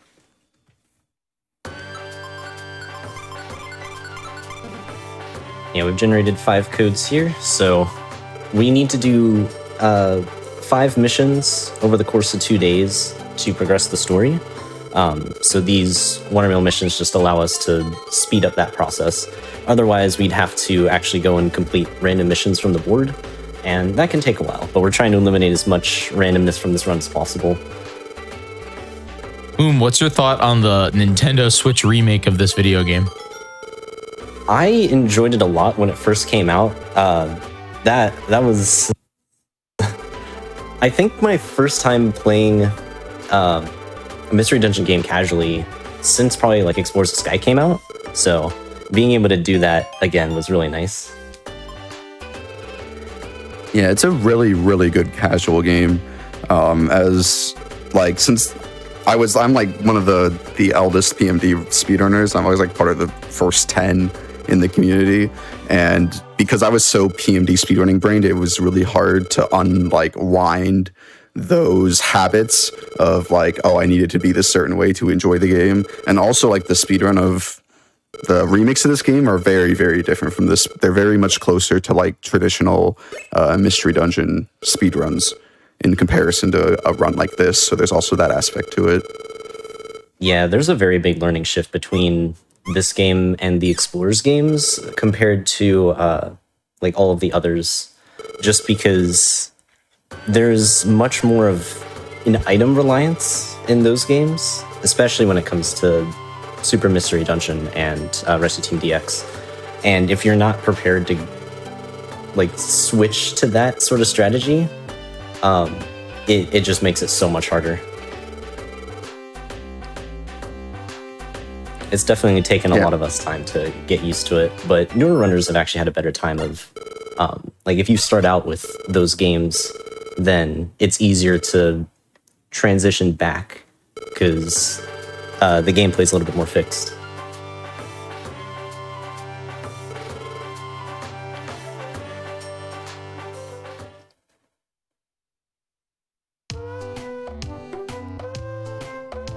Yeah, for sure. It's like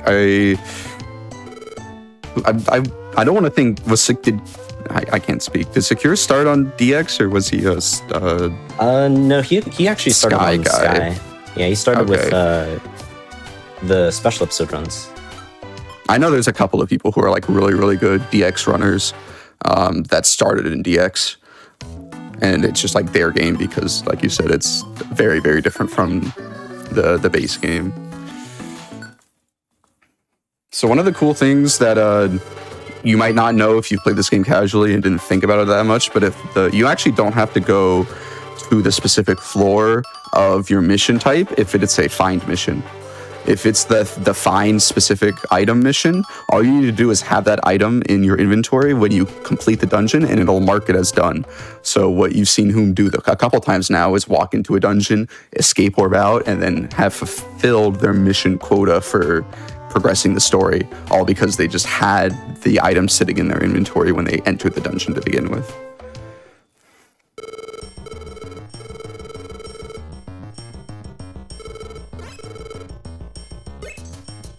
And I believe you're gonna also showcase a PMD specific tech to right now after this cutscene. You're gonna be teaching all the frustrations, right?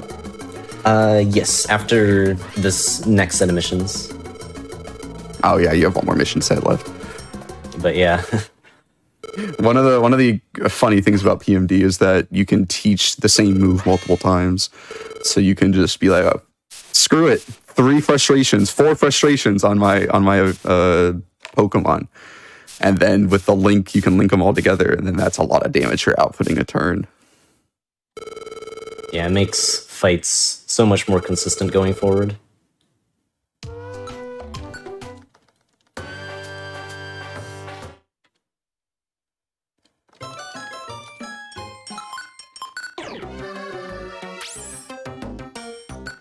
All right, that should be the last 2 missions I need to do. I'll be able to continue on.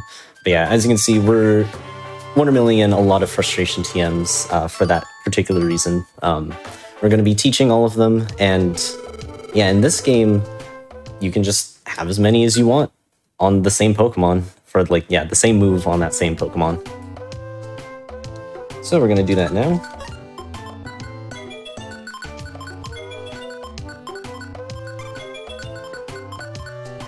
These menus are also so responsive too. I love how, especially like this middle gen of consoles, just have really quick and snappy menus.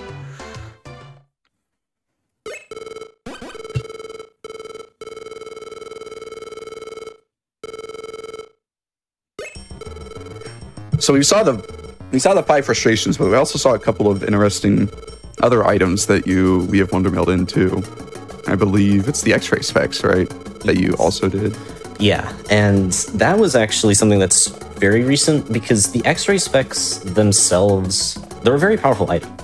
They allow you to see all items and enemies over the entire floor, which makes it a bit easier to avoid enemies in general. But they don't allow you to find the stairs, nor do they tell you what the layout of the floor is going to look like. So in theory, it wouldn't be too useful for a run like this, but we found that, yeah, just being able to avoid enemies a little bit easier can help out a ton. Unless I just find the stairs immediately. Yeah, unless you just spawn on the stairs, you don't need to use them. That works just as well. You might as well just take off your item too, or not equip anything anyway. And speaking of not equipping, we're going to actually pick up an item here, and it's going to slightly change this floor to give us a Reviver Seed. And Reviver Seed. So it's nice. So that's why this dungeon also showcases a lot of why we choose Meowth to begin with the pickup ability. A lot of these floors would be significantly slower. This floor would have had an Oddish spamming a move at us instead of the Sunflora that just walks towards us. And then Whom's doing a very specific movement to avoid a Pokemon walking through, and then this floor as well would have had a sentry in between us and the stairs if we didn't use the pickup item to our advantage. So that's just one part of the arsenal of things that we can use to manipulate the dungeon to how we like. It's not exactly oh, let's spawn at the stairs every time, because that's not really that feasible, but it is it's really interesting routing this game because like you can't you have a limited amount of floor designs you have to work with, but there's so many different types of tech you can do with what you do as a player to manipulate how opponents move around you. That's definitely a good question from the chat. That's the question was, well, what are the significant differences between Pokemon Red Rescue Team and Blue Rescue Team? I know the only one I know is Red is on Game Boy. That's true. Yeah, so like that's all how it links back to, right? Red is on the Game Boy, and because of that, it doesn't have the amount of buttons that the DS has. So like the Game Boy only had the A and the B; they don't have X and Y, and because of that, a lot of changes to the button configurations and how you like move around changes. One of the most significant things is that in order to do what we call Y turning, which is if you hold the Y button, you can like move around and position your character to look a certain direction without actually moving. You have to that's tied to like tapping the R button in Red Rescue Team. Yep. And because of that, it makes moving efficiently so much harder. Because if you think about it, we use the R button all the time to move directionally. Like diagonally easier and more consistent, but if you like tap it and let go of it, because like you're moving really fast, you go up left, and then you go up, you tap R, it'll stop, it'll like eat all your inputs and make you go into the Y turn mode. That along with a bunch of like slower loading zones and like loading times make Red Rescue Team a lot harder to run just on average, which is why most everyone uses Blue Rescue Team, unless you like have a very strong tie to Red Rescue Team and you don't really care about your competitive times. Yep, exactly. And then there's some more niche situations, like there's actually a few exclusive, like version exclusive Pokemon between the games. And it just so happens that like there's only 5 between each of them. And one of them just happens to be tied to a Pokemon that's actually potentially useful in a non-RNG manipulated run, which is Apom.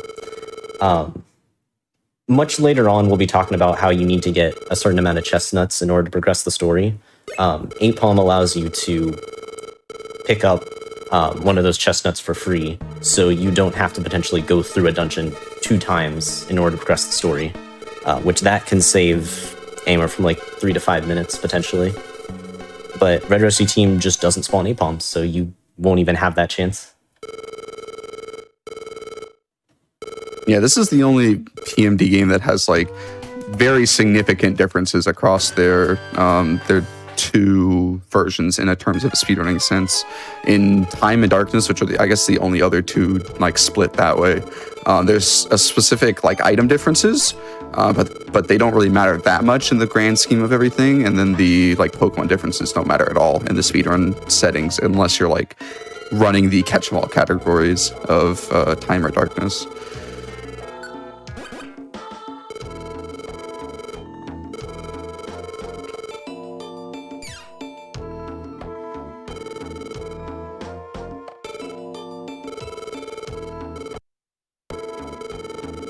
Alright, about to get into the next dungeon here, Silent Chasm. Gonna be seeing a lot more of like moving quickly using the Warp Scarf. The layout for 1F is actually really bad most of the time. Also, this is kind of a rough layout to see. Yeah. But nice thing is we picked up a Luminous Orb in Sinister Woods from the Minute. So it ends up making this floor just a lot better, because if you're just running around that floor blindly, it can be pretty bad. Yeah, the floor you actually got was pretty okay, because there was only like 7 or 8 total rooms. But I've seen layouts that have been anywhere from like, a 5x4 grid of really small rooms, and you have to clear each one individually. So it's just on average, it saves time to use the Luminous Orb there.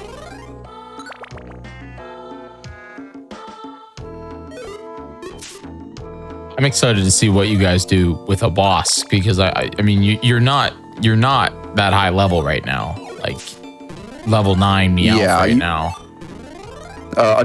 Yeah, unfortunately, you kind of saw like what every boss fight will look like for the most part when we were fighting the Team Meanies back in Sinister Woods. Because Frustration is set damage, it doesn't take into account the defense stat of the boss. it'll just deal 45 damage straight up. And there's something in this game called linking, the Gulp and Link Man. In this game specifically, you can put multiple moves in a link together, and linking is kind of just broken in this game because it basically allows you to use up to 4 moves consecutively, almost like you're moving at 4 times the speed in terms of like actually using attacks. So the combination of those two make bosses kind of go by really quickly. Yeah, I love the Gulp and Link Man. He's very good. Yeah, dude, I love the Gulp and Link Man.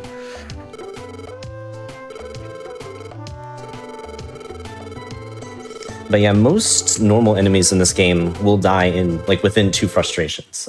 Most things don't have more than 90 HP in the main story. So Meowth can get away with just having 2 frustrations linked.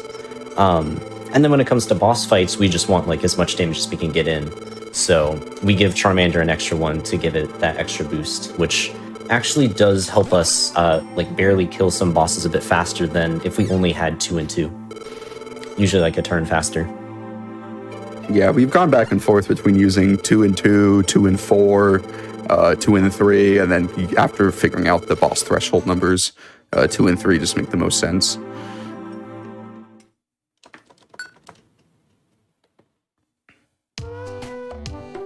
Alright, I need to remember to specifically link here, or else Mount Thunder is going to be much harder.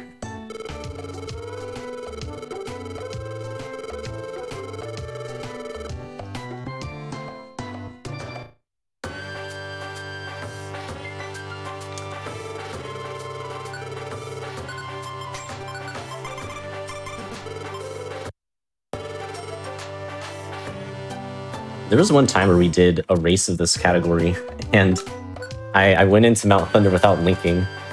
I think I had to leave at the halfway point in order to go back and link my moves and then do Mount Thunder again. Yeah, because getting Zapdos is at the point where, especially when we're like level 9, level 10 going into that fight, he will one-shot you with Thunderbolt or Thundershock like most of the time.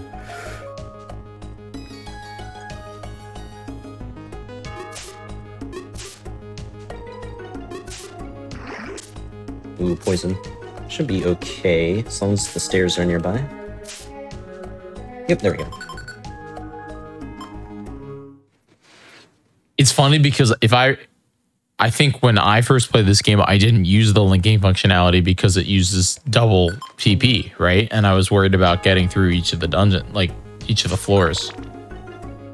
Well, yeah, like the drawback is you're going to burn through your power points faster. It actually doesn't use double PP. It just like uses 1 PP of each move, which effectively like doubles the loss as you go through the dungeon. Yeah, but I remember in my casual playthrough, in almost dungeon games, it's the resource management of making sure I don't run out of food and also, PP. So I had them for the bosses. Yeah, it's definitely something that I didn't use a lot in my casual playthroughs either, because I was like, why would I? But then, especially when you're speedrunning and you're like, okay, what is the game giving us? Then you're like, oh crap, this is an easy way to double or triple or quadruple our damage output. And as we were talking, we kind of skipped over a couple of interesting things that happened. To add to, the warp scarf and the moving in a certain path, you saw Whom do a little cool loop-de-loop around a dead-end corridor to bait enemies away from him. Earlier in the dungeon, he also set his tactics on Charmander to avoid the first hit instead of the normal let's go together. And that tactic also affects how, it affects anything from enemy movement, because Charmander's moving differently than normal, to item spawn rate, or item spawn, like what item spawns what on the floor, and anything in between. So that's another part of our arsenal that we can use to our advantage. Yeah, that was a little bit of a scary floor. Need to make sure that I didn't die there, because those Electabuzz can just keep spamming quick attack from a distance, so I needed to make sure that it was close enough to be hit. Yeah, we're getting to the point now where the one floor is especially, like the first floor is especially in these like peak dungeons, they're like the second half of the dungeon. We're getting to the point where we're finding fully evolved Pokemon that have scary moves that will take Reviver Seeds quite fast.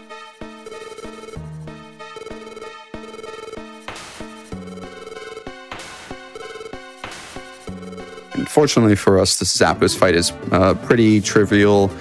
We just get him to walk towards us and we spam frustration and he acts nice. Yeah, I know a lot of people have trouble with the Zapdos fight when they first experience it because Charmander decides to walk up here. And most people's like first reaction is, oh, okay, I need to go up in order to get to Zapdos and start fighting. But then it basically takes away your turn, and so Zapdos gets a faster chance to attack you. But you can actually mitigate that by just moving one tile to the right, because you just bring Charmander with you. Zapdos doesn't have a move that hits from a distance, so he'll come towards you as well. And then it can help make the fight quite a bit easier. Yeah, and it's nice that in this quick save timeline that we created, he also doesn't use agility turn 1 if we do that. Actually, I don't even know if does he have agility at this point? I know the other two do. Yeah, not at this point, luckily. Yeah, so we don't have to worry about that. Yeah, even if he did, we manipulated it so he wouldn't do it. Yeah, exactly.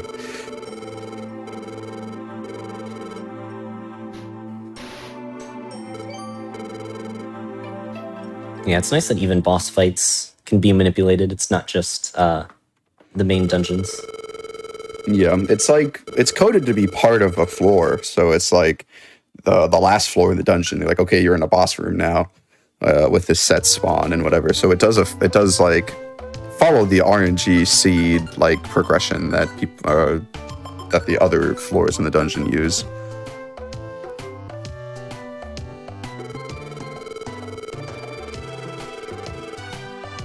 I'm also doing a bit of inventory cleanup because we need to make sure that our inventory doesn't get full of extra things, because we only get 20 inventory or like item slots, and that actually does come into play in this run. For most of the runs for this game, like item management's pretty important, but usually it's not like too restricting, but in this category, it is very, very restricting because we have so many items that we want to have ready in order to like speed through other areas of the game. Yeah, so like you've seen us pick up a bunch of different orbs throughout the first part of the game, and we want to be able to use those incrementally when like they give us the most value, right? So you want to hold on to those, but also you want to hold on to like, you know, any reviver seeds and then a couple of apples, like your normal stuff that you want to hold on to. And then on top of that, we also need to hold on to a couple of, I would call them junk items, but they're items that we can use for our Wonder Mail find missions. So we need to hold a couple of those too, which are usually, you know, stuff like orange berries and cherry berries, which as a speedrunner, especially in like these categories, I'm not going to be holding any orange berries because they're just not worth my time to take a turn and use the orange berry unless I'm like, you know, poisoned and I'm right next to the stairs or something like that.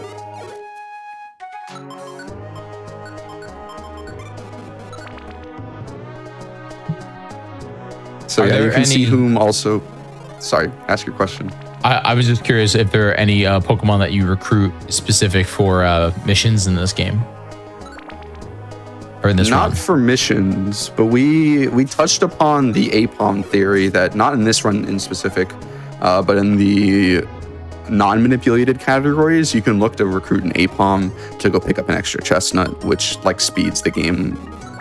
Like whom said, it saves you 4 to 6 minutes if you can get your chestnuts all in one go. For missions specifically, there's not really any cases where having like a third party member would be, you know, favorable over just running with the two that you have. Yeah, we actively do our best to only have 2 Pokemon on our team in this run. We'll show an example of that a little bit later, where the game tries to force us to have one, and we just say no. we say no in the nicest way possible. Yep.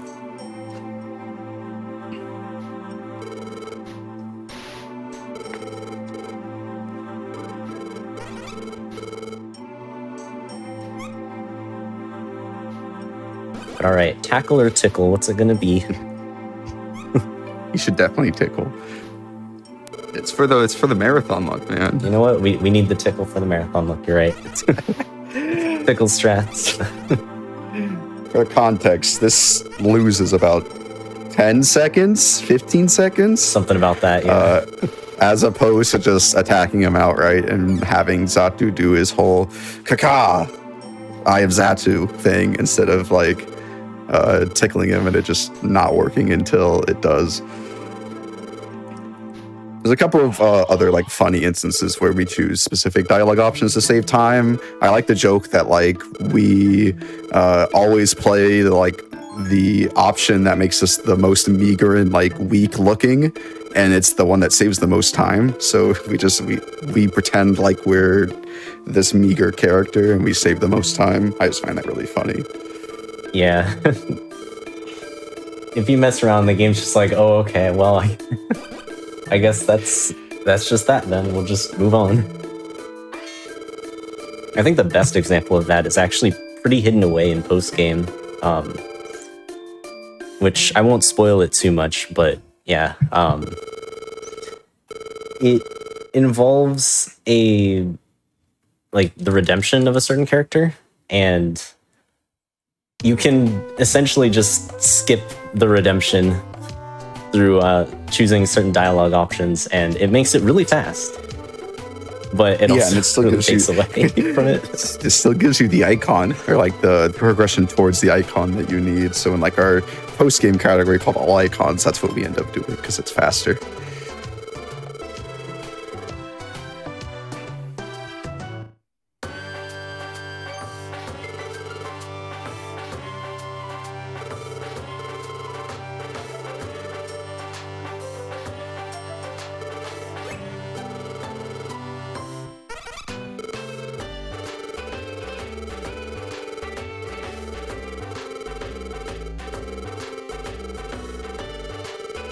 But yeah, now we're kind of at a low point in the speedrun.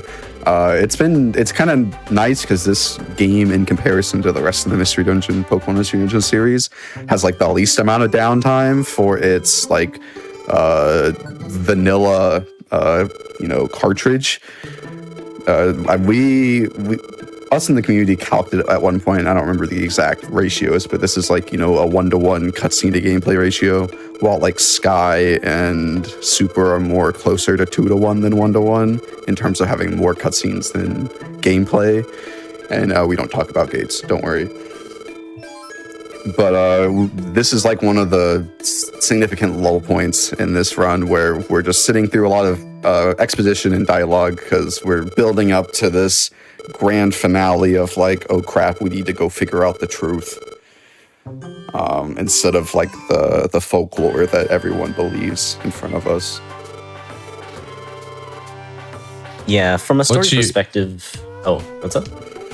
No, I was just going to ask what your thoughts on gates are, because I know that's the controversial game of the franchise. It is the black sheep, that is true, but I will say, out of all of the like Pokemon Mystery Dungeon speedruns, Gates to Infinity is probably my favorite to do, because like it is very long. They made the text speed in that game really, really slow to where all of the cutscenes drag on for a long time. There are some instances where you're just waiting through cutscenes for like 30 minutes, and you might need to press like a button every once in a while, but that's about it. But the actual gameplay of Gates is, in my opinion, the most fun. Like, it feels the most fluid and just like really fun to play.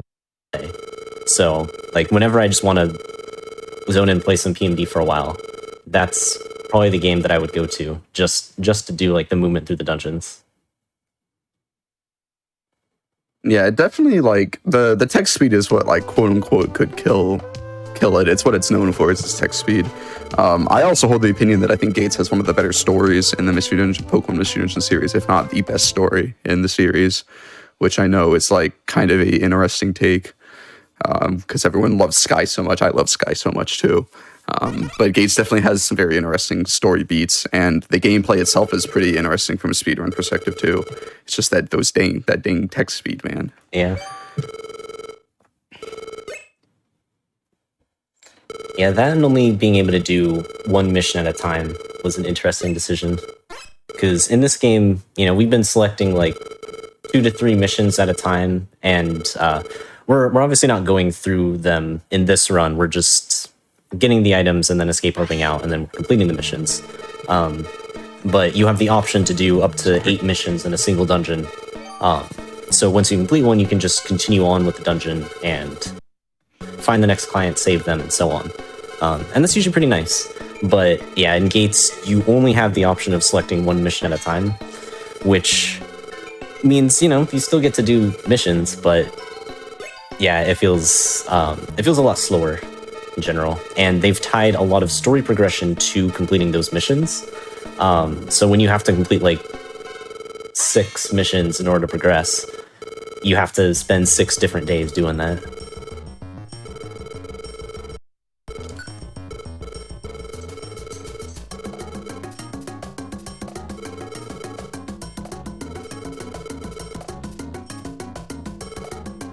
We've also been revealed as being a human that transformed into a Pokemon here.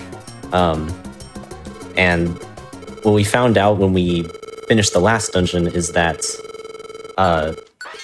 there's this legend of a Pokemon, or of a human turning into a Pokemon, and that it's linked to the end of the world. And there's been a lot of like crazy things happening throughout the world recently, and you know, Pokemon are getting worried about it.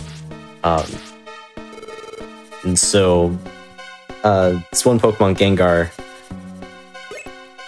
realizes that we're human from the conversation that we just had with Xatu, and has decided to set us up to be taken out because he doesn't like us. And it's all under the guise of saving the world, because if the human who transformed into a Pokemon goes away, then that should just fix all of the world's problems, and there'll be world peace again, or something like that. Something like that. It sounds like a pretty shell-shocked plan. You know, like it's not going to fail. Yep.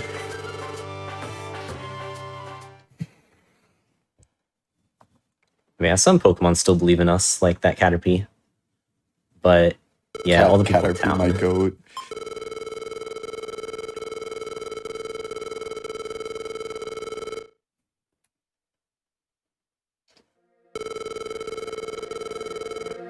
But yeah, the only way we can clear our name at this point is we have to go to the source of all of these legends, to a Pokemon called Ninetales. It's this Ninetales legend which has spawned everything, where some human touched Ninetales' tail and was going to suffer a curse, but their partner Gardevoir protected them, and so it got warped into this thing of like the end of the world is going to happen because of this. And so we need to confirm whether we are actually the human from that story or not. And in order to do that, we need to go find Ninetales. So we're going to go on a journey here away from town for quite a few dungeons. We won't get any opportunities to, you know, shop or save our items and money and whatnot at the town, because we are fugitives. Yeah, this is one of the harder sections of this game, honestly, because you get thrown into this, like, it's kind of telegraphed and you get the chance to like go prepare, but like in that screen of like, are you ready or not, you can't go to a dungeon to like pre-prep and get more money and like get more resources or whatever, you're kind of stuck at like the 20 item slots you have going in plus whatever you can throw into a Kangaskhan rock. And there's been points, like I remember one of my good friends who played this game growing up, they got basically soft locked in the fugitive segment because they were, you know, under leveled, didn't have a ton of items, all that sort of stuff. So this is like one of the harder sections of this game from a casual standpoint.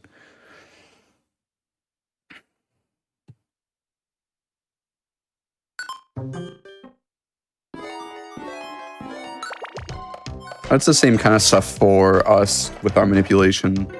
Lapis Cave is very unique, and I believe they kept this general theme going forward with a lot of the what we call the fugitive segments in the other Mystery Dungeon games, where the first really big dungeon in like a block of fugitive dungeons is pretty like standard floors, very small rooms, maybe 1 or 2 or 3 rooms.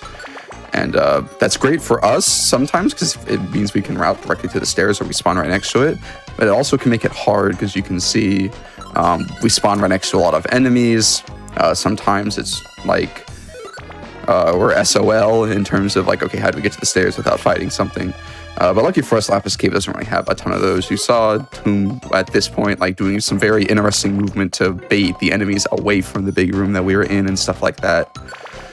But for the most part, this dungeon's pretty straightforward.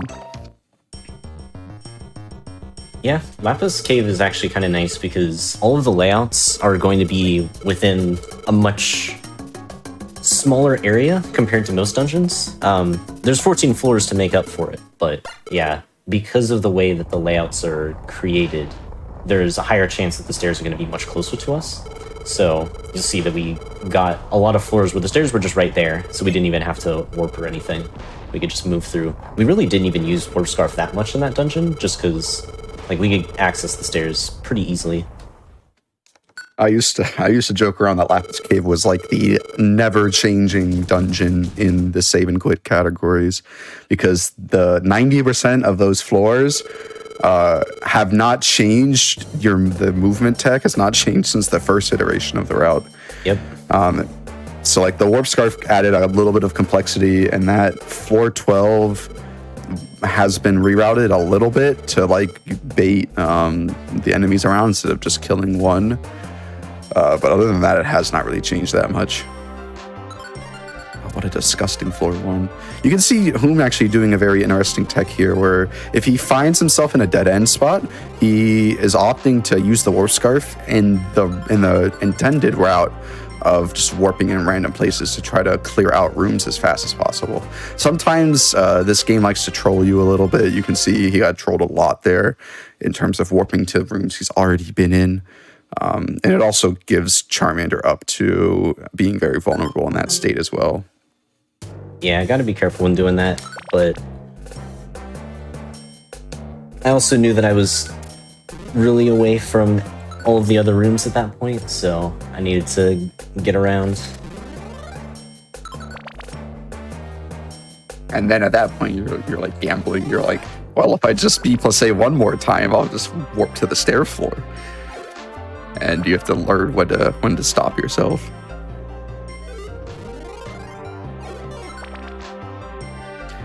Yeah, the Warp Scarf in general added a bunch of complexity to routing this as well. You can see some instances like whom, instead of like going straight to the stairs, he decided to like walk into an enemy and get hit and then walk to the stairs. And you're like, at first you're like, well, that has to be slower. But in reality, if we were to walk straight to the stairs, the Warp Scarf would proc.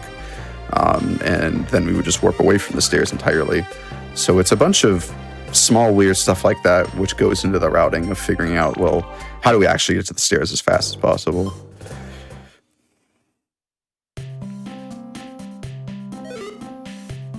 Yeah, this layout sucks. Okay, there are the stairs. This definitely could have been a lot worse, but oof, yeah, some of these layouts, we don't have to deal with very many random floors, but the random floors we do have to deal with, there are some potentially bad ones. Yeah, and especially since we have to deal with the RNG on the first floor of every dungeon, we do have to run into some hope and pray that we get a good floor kind of stuff going on. So what Whom's going to do here, I believe, if I'm not mistaken, is actually something that is generally new in the tech side of doing boss battles, which is what I would call off-screen fighting. So it was popularized in Explorers of Sky, where we would actually get our partner to wait there on most floors, and then we would run away from every single monster we would find and just let our partner kill everything off-screen, because there's actually a setting in PMD that allows you to toggle whether or not you're seeing your partner fight. And if we just tick that off, then they use all their moves way faster than you would usually do or usually see on screen.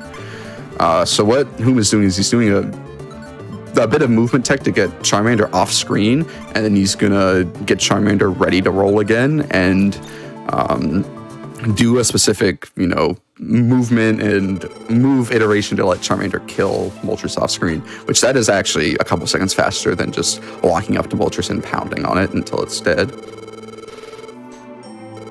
Yeah, the move animations and the animation for pressure activating, which lowers the PP of moves which are hitting Moltres, all of that takes up quite a bit of time. And so if you can actually have Charmander's defeated off screen, you don't have to worry about all of that extra time of like those move animations playing out. I believe that's the only real fight you can do that in this game, right? Maybe. We'll see. We'll see. Smile. It's one of the newest things, which is why I don't actually remember or know if there's more than that. But it's definitely one of the cooler things. I know it's used in Explorers of Sky and Time and Darkness a lot more because it's just easier to pull off in those games. Yeah, we're usually able to get off-screen quicker in those games through some double speed shenanigans, so that helps a lot.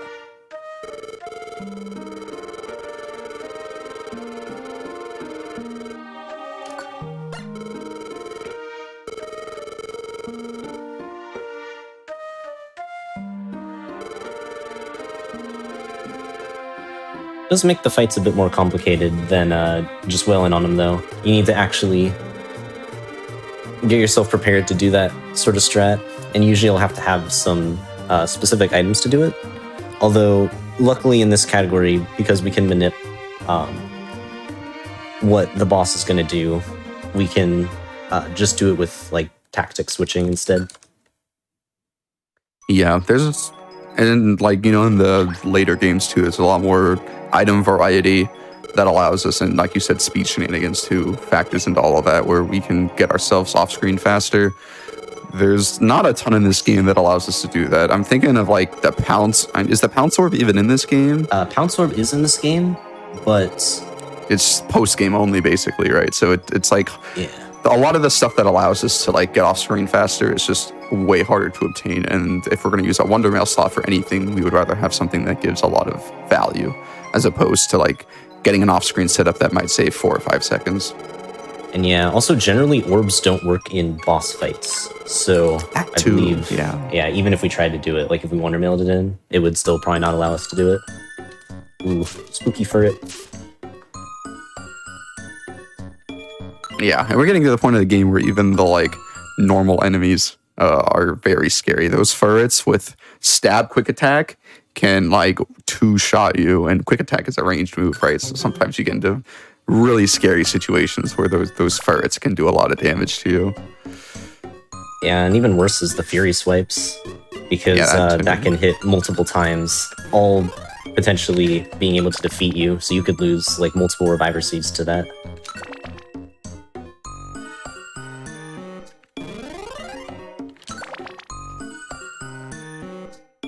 Oh, dude, I love this little trivia fact. The only time in this entire game where you have to mash, by the way, is this cutscene right here inside of this dungeon. Yeah. Everything else, every other text box can be cleared by buffering a B input. But this text, for whatever reason, you cannot do that in. And I think it's one of the quirks that just makes me love this game.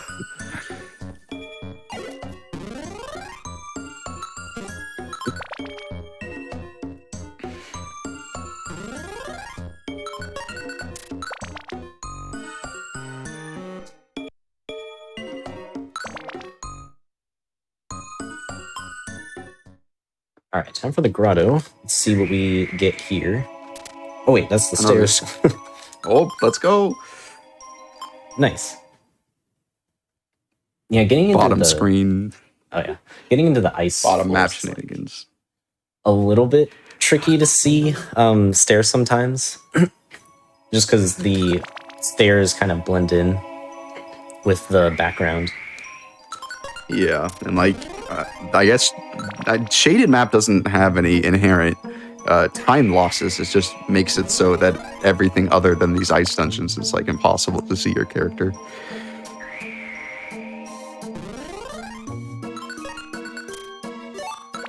You get to pick up another reviver seed for some safety. Another little goodie basket.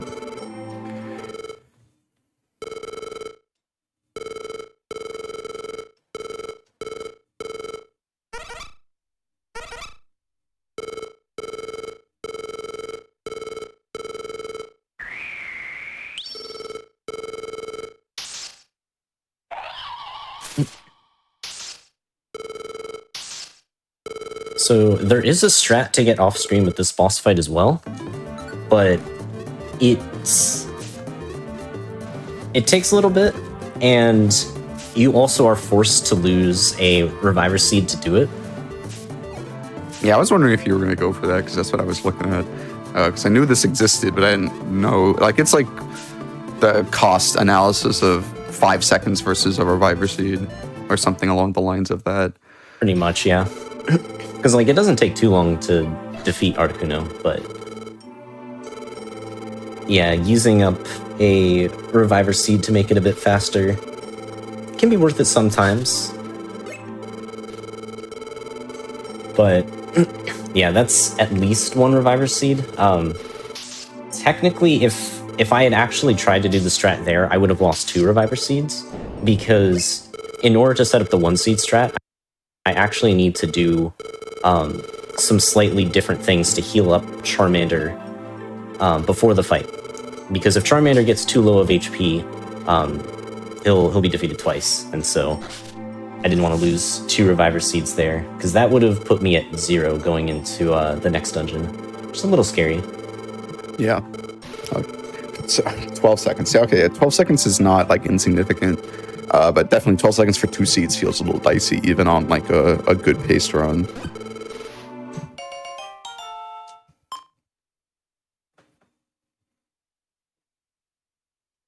Yeah, so now we get the most valuable member of our team, Absol. Give it up for Absol. I sure do hope we get to see Absol in the dungeon. It's my favorite Pokemon. Yep. Especially in like if you've played Rescue Team DX, you've probably gotten some good use out of Absol actually. Yeah, Absol is kind of broken in DX. Yep. Just super powerful. You can also find Brutal Swing TMs in that game, which allows you to just hit every Pokemon within a radius of you. It's pretty good.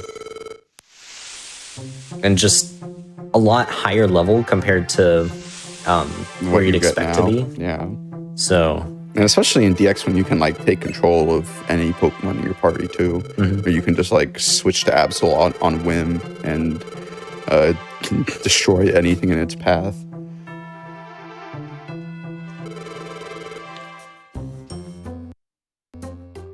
Notice how we've been talking about Absol in the DX setting, right? Yeah, I mean, surely Absol's just as good here, right? Yeah, surely.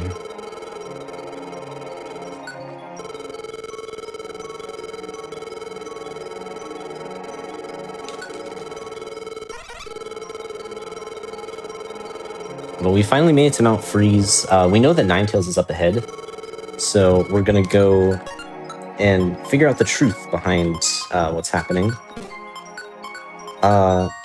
So Bye, Absol's gonna go and wait back. Bye. The real reason why we don't use Absol is we already have, like, remember at the beginning of the game when we had to go through that whole menuing process to set up exactly, like, you know, the right IQs and the right tactics on Charmander and setting the moves we want off on him, etc., etc. we just don't want to do that again with Absol. And then on top of that, having a third party member screws up some of the manips. It doesn't screw up is kind of a misleading term there. It changes what the manips do, and it's not worth it to deal with the manip changes. It doesn't save any time to do it that way. So we just opt to send Absol home for the time being.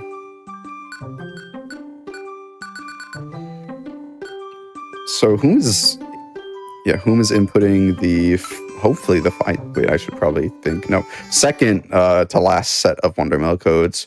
But I can use this time to talk a little bit about the technique that we can use here. It's actually beneficial. Crazy. It's beneficial to be left-handed in this category. And what I mean by that is that the technique we use to input these Wondermill codes relies on using the stylus and to tap on what characters we want. And what we've done is we've set up the Wondermill codes to specifically prioritize double characters or triple character inputs. So what we do is we tap on a question mark and then hit the A button quickly after, and that inputs 2 question marks. And we set up the code so there's as many repeats as possible, so it goes as fast as possible. And if you're right-handed, that's significantly harder to do on every console that this is on, basically. And fun fact, I am right-handed, so I have to cross my hands in order to do the technique. I don't think there's a left-handed PMD player that has utilized that. Not to my knowledge. Sounds like it's time for all the left-handers in chat to pick up the game so they get world record. Yeah, dude. Yeah. It's even more like, I guess this is the category where it'd be the most beneficial, but there's also like the Explorers of Sky Wondermill routes, like where the Wondermill efficiency like makes or breaks your run almost a lot of the time, because you're just inputting so many codes in both that category and this category, where if you do have that up, it might be the difference. Oh, Shady's left-handed. I knew I was forgetting one, man. Of course, it's like the goat, the Wondermill goat. Wait, is he actually? Dude, I'm sorry, I am a poser. I could have sworn no one was left-handed, and then just like the 2 best modern gen speedrunners of PMD are both left-handed.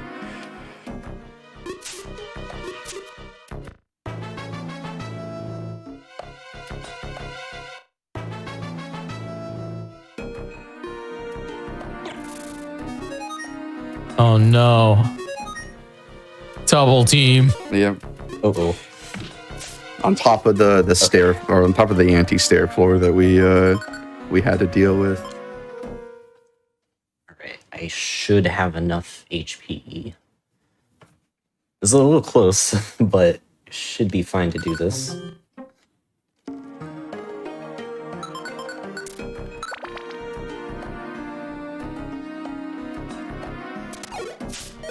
Yep, just barely enough. Let's go.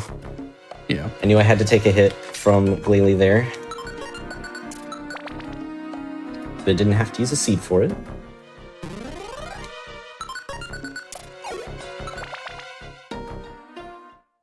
And there we go. We, the 2 dungeons where Absol tries to make an impression, we just skip them. Sorry, Absol. It's okay. He has DX to shine. He does, yeah. He's used a lot in the speedrun of DX.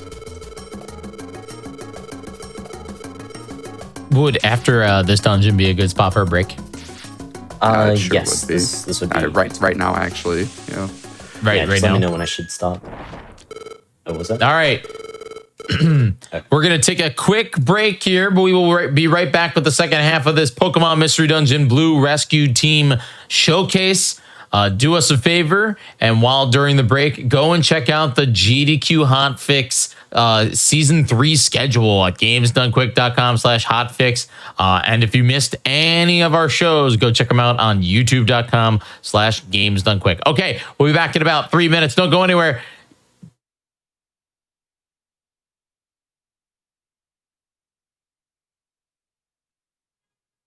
Welcome back, everybody, to GDQ Hotfix. We're doing a little Pokemon spin-off showcase right now. We are getting back to the second half of this Pokemon Mystery Dungeon Blue Rescue Team show run. My name is Jiggy, and hey, if you are going to be, or if you're interested, AGDQ 2025 will be back live from Pittsburgh, Pennsylvania, this January 5th through 12th. Registration and hotel bookings are open now, so visit gamesdonequick.com and check out the AGDQ 2025 important dates section. I'm going to be there, so I hope to see you there, because submissions for games, if you're a speedrunner, submissions open September 26th and they run until October 6th. So let me know in the chat what you're going to be submitting to GDQ, because I want to see it. All right, with that, Whomst, are you ready to get back to Pokemon Mystery Dungeon?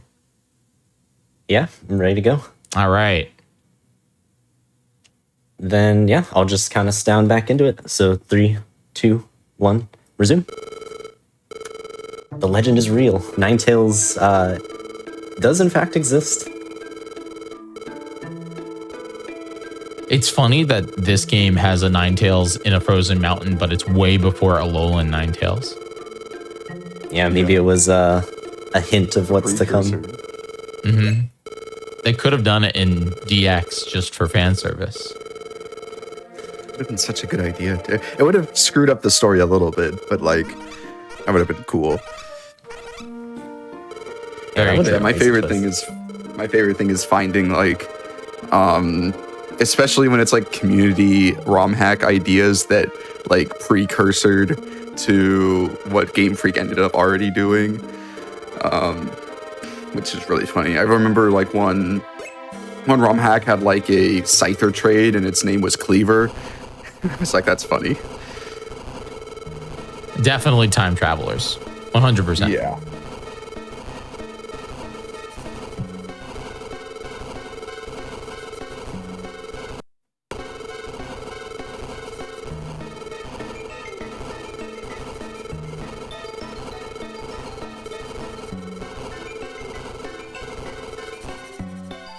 So yeah, it's been revealed that even though we may have transformed from a human to a Pokemon, we are not the one from the Legends, which means we are not the reason that the world is ending. So Team ACT there decided to stop pursuing us. But just at that moment, another calamity is starting to happen. This time, it's earthquakes being created from Groudon waking up. So they need a really strong rescue team to go and put Groudon back to sleep. And ACT's like, you know what, we'll step up for it, because you guys aren't strong enough just yet. I mean, who else but the best rescue team in the land to go deal with Groudon first? You know, that only makes sense.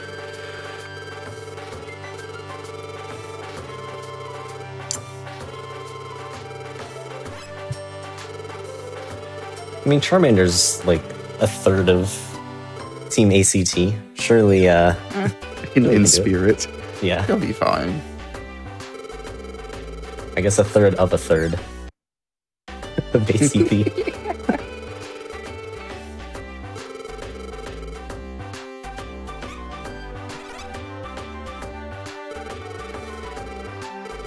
Yeah, Gengar's trying to get everybody riled up again because, like, oh, hey, we're back. We can just get rid of them easier now. But everybody's starting to realize Gengar's just trying to troll everybody. The townsfolk are not having it anymore. It's honestly pretty surprising, like, how like little it took for them to be like, oh yeah, it's cool, it's chill. Like, all it took was a Pelipper saying, you know, extra, read all about it. They are not the cause of the calamity, and everyone's like, that's chill. I guess that's the way information circulates in the world. You have to kind of trust it.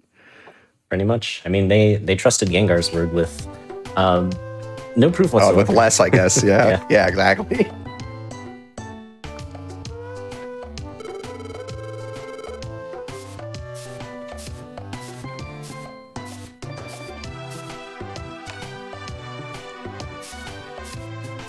But all right, now we're back, which means it's time to do some missions. And during the normal run, we would spend quite a bit of time getting those 3 Thunderwave Cave missions ready to go. Have to run through the entire dungeon. But we've got escape orbs here, so we're just going to leave immediately. Yeah, it's actually one of the harder things to set up are those 3 specific missions on quote unquote normal categories, or like the non-unrestricted categories, but it makes it so much easier when you can just wonder mail everything.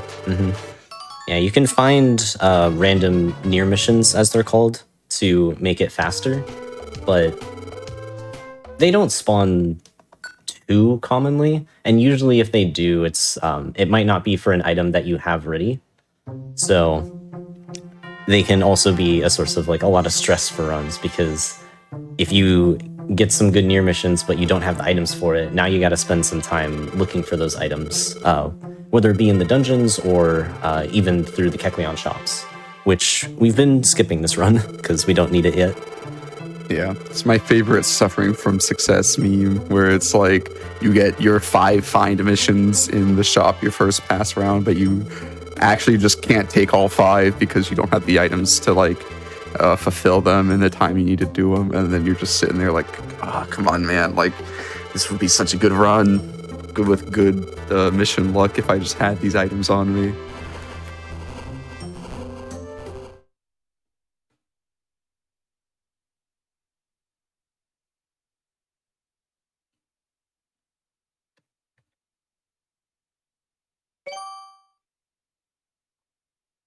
But okay, we're about to head into the dungeon I was talking about previously, where... Okay, nice. We need an extra item called the chestnut in order to progress the story, which we'll see once we're done with the dungeon why we need them. But we don't just need 1, we need 2. We've wondermilled in one of them, and luckily on the 9th floor of this upcoming dungeon, so the last floor, it is guaranteed that, well, it's almost guaranteed that a chestnut will spawn there. So as long as we have 1 chestnut, we should be able to pretty easily get a second one. During the normal run, you would have to find 2 on that floor instead of just 1, which, yeah, there's a whole lot of randomness when it comes to that, because there's only so much you can do. You just have to hope that the dungeon gives you 2. It seems to be about like a 25% chance, but yeah, in this run, because we can get in items much easier, we don't have to worry about that randomness at all either. So that saves us a pass through the dungeon. Yeah, and if you don't hit that 25% in like a non-manipulated run, like we've touched on before, you have to do the whole dungeon over again, which isn't that long. It's only 10 floors, but it's still, with the extra cutscenes and everything, it lays out to like 4 to 6 minutes, depending on how good the actual dungeon luck is.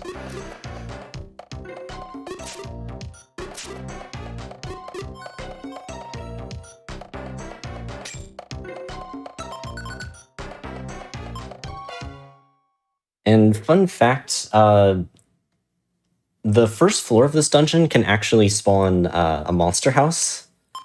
So luckily we didn't see that, but that could have wasted a lot of time for us. Yeah, there is definitely a few Twitch clips sitting around of people loading into Upper Forest Floor 1 and getting hit with the instant monster house. I believe it's the only dungeon that can happen in the main series or the main game of this pre-post game kind of deal.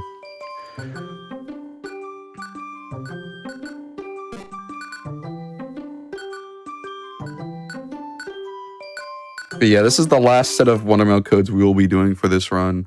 We only need to do 6 more missions in total, but it's just so much easier just to Wondermail them all in, and so much faster as well, because we'll be able to use that escape orb trick again.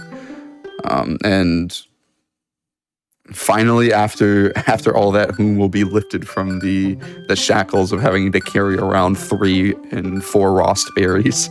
Yep. that do just basically nothing in his inventory.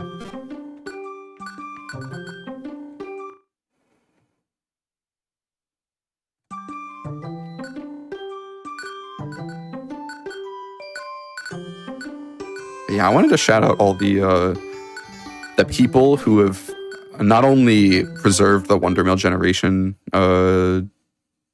like infrastructure throughout the years in like random forums or random websites that they've hosted, but also the people internal in the PMD community that have also basically refactored the Wondermail generation system to make it so we can generate these very unique and special codes that have a lot of their repeats and very minimal distance. I know Shady Gamer X has done a lot of work there, along with a bunch of other people that I'm just not thinking of at the moment.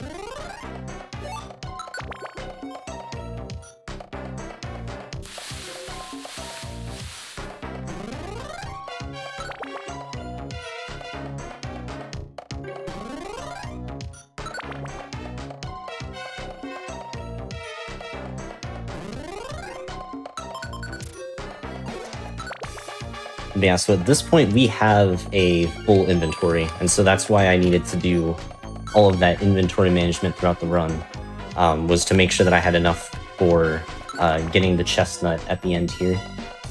And even specifically, making sure that you're not holding any items at this point, because we're actually just going to go pick up a chestnut.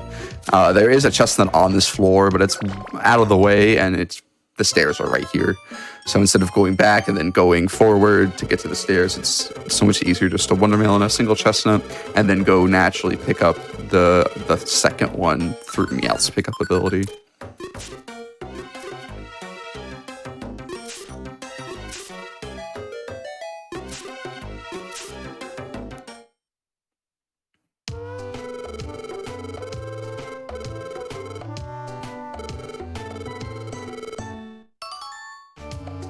Yeah, not only has pickup been able to help manipulate the floors in certain ways, because essentially if you don't have a held item, you're going to get a slightly different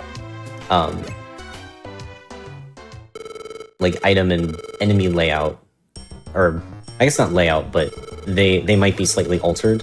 They'll still be in the same positions, but those changes can sometimes get an item to show up when it wouldn't normally, if you're using any other Pokemon. And yeah, being able to use that a lot has been really nice. And having the added bonus of being able to just get a free chestnut is cherry on top of using Meowth here. Yeah, Meowth has been the king of the quick save category for a long time now at this point. Yeah. It was really never a question of who Meowth was as a starter, but more who Meowth was paired with. Charmander, it's been Charmander for a while. It was Squirtle for the initial parts, just because it was Squirtle in the category before this was created. There's a couple others that have been passed around too, but it's really been Meowth plus whoever we think is the best. Yeah, it's kind of interesting to think about how the starter partner combo has changed for this category over the years. This stuff's been found, because initially I think like when the quick save manips were first discovered, I think it was like Skitty Squirtle was mainly used just because that was already ready to go. But then as it evolved further, what was after Skitty Squirtle actually? Because I don't think I had joined the community yet. It was Skitty Squirtle because we weren't using Frustration. We were actually using this weird route that had Tackle plus Facade plus Double Slap for extra like mid-game power, because there was a Facade TM just naturally on the ground in Blackest Cave. And then it morphed from that into Meowth Squirtle. And then alongside Meowth Squirtle, there was also Machop Charmander, because that was when we were really set on let's eliminate the most amount of level ups possible, which those two were uniquely in its own EXP curve category. Like I think Meowth, or I think Machop is even slower of a level up curve than Charmander. So we were finishing the game at like level 14, 15, instead of, we'll see 15, 15 here, I think. And then we realized that Meowth had such a good utility in that pickup ability, and then it went from Meowth Squirtle to Meowth Charmander. And then I believe we're fiddling around with a Meowth Psyduck route, which I think Psyduck has its own utility as well. But it is way harder and way more risky to use Psyduck as a partner over Charmander.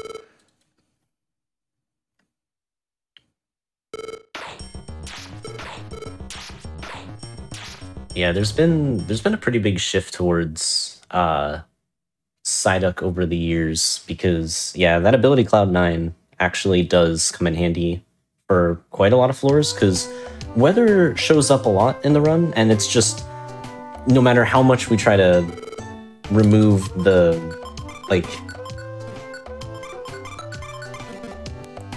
randomness of everything, we can't really avoid the weather.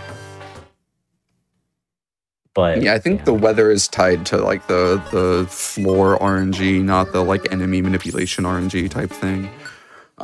So like the thing that makes Cloud9 so powerful with Psyduck is that it just eliminates the animation of the rain coming in, right?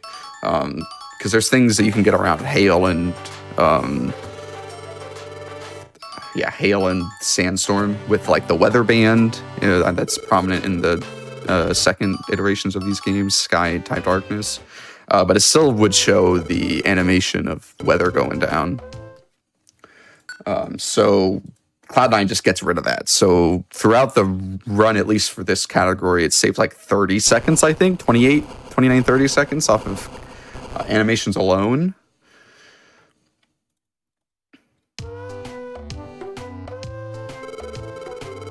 There was Trico too, because Trico was in that band with Machop. Mm-hmm. So it was like Machop. No, there was no Machop Trico, but there was Meowth Trico for a minute there. It's funny because when I was first creating the route with Meowth and I was trying to decide the partner, I almost ended up actually choosing Eevee partner, because I figured that there wouldn't be too much of a difference between the slowest level ups, or actually, sorry, not Eevee partner, Eevee starter instead of Meowth starter, because I just wanted to see, or just use a Pokemon that just leveled up as slow as possible.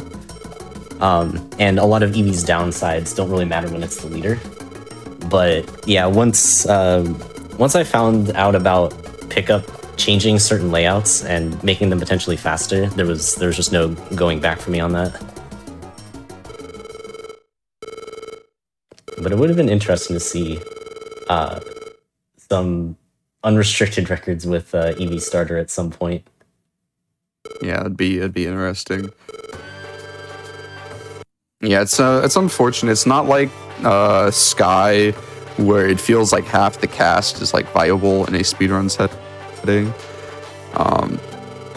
There's only a set few that are even good in the the restricted, no Wonder Mail, no quick saves category of this game. It's really just only Skitty and Squirtle.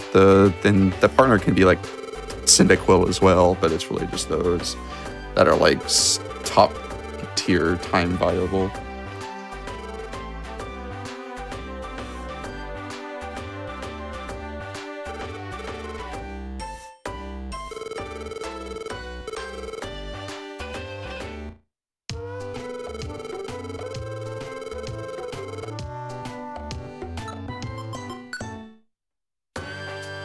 All right, time to complete the last missions for the run.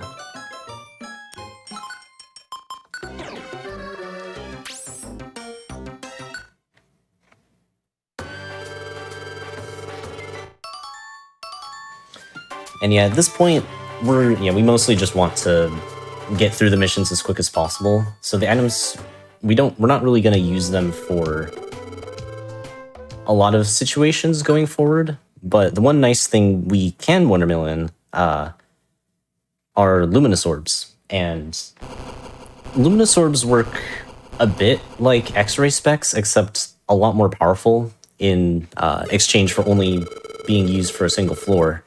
But it essentially reveals everything on the floor. Other than maybe items, I think. I think there's some weird thing with luminous orbs that they don't reveal, like items or something. But otherwise, we know where the stairs are, we know the entire layout of the floor, and we know where all enemies are. And so going forward, unless we spawn next to the stairs, we're going to just be using these luminous orbs that we wonder mailed in order to get through the last random floors left. Yeah, I actually think it like reveals everything except for traps in the dungeon. I feel like it reveals items as well. And yeah, luckily during main story, we don't have to worry about traps, so we can just go for it.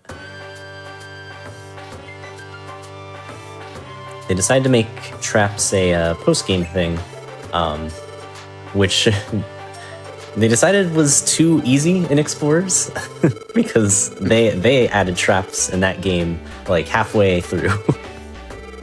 Yeah. Definitely creates a different dynamic. To be fair, the Explorers of Sky is also like 3 times as long as this game. That's true. In terms of like content.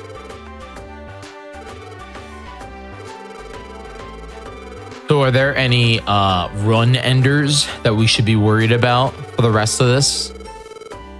It's really just first floors. If we get really unlucky with the layouts, then we could potentially run into enemies that could take away some of our reviver seeds. Other than that, we're probably okay. We do have 5 reviver seeds right now, so we have a lot of leeway when it comes to things. So yeah, we just kind of hope that we find the stairs without too much trouble, and we should be okay. Yeah, there's some scary Pokemon still on the first floors of these dungeons, like Nidoking, Nidoqueen both have double kick, which will take 1 if not 2 seeds from you if you're in the wrong spot at the wrong time.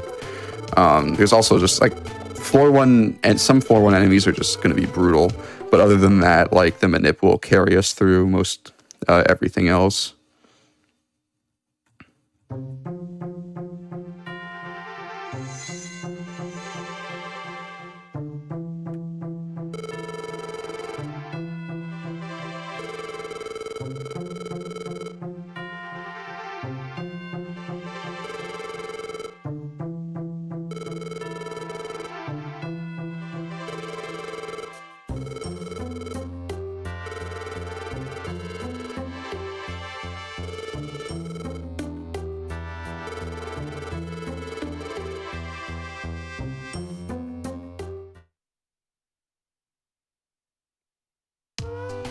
All right, it's time for the second to last dungeon of the run, Magma Cavern, and it is quite a long one. A lot of the dungeons that we've been going through so far have anywhere, from like 10 to 15 floors.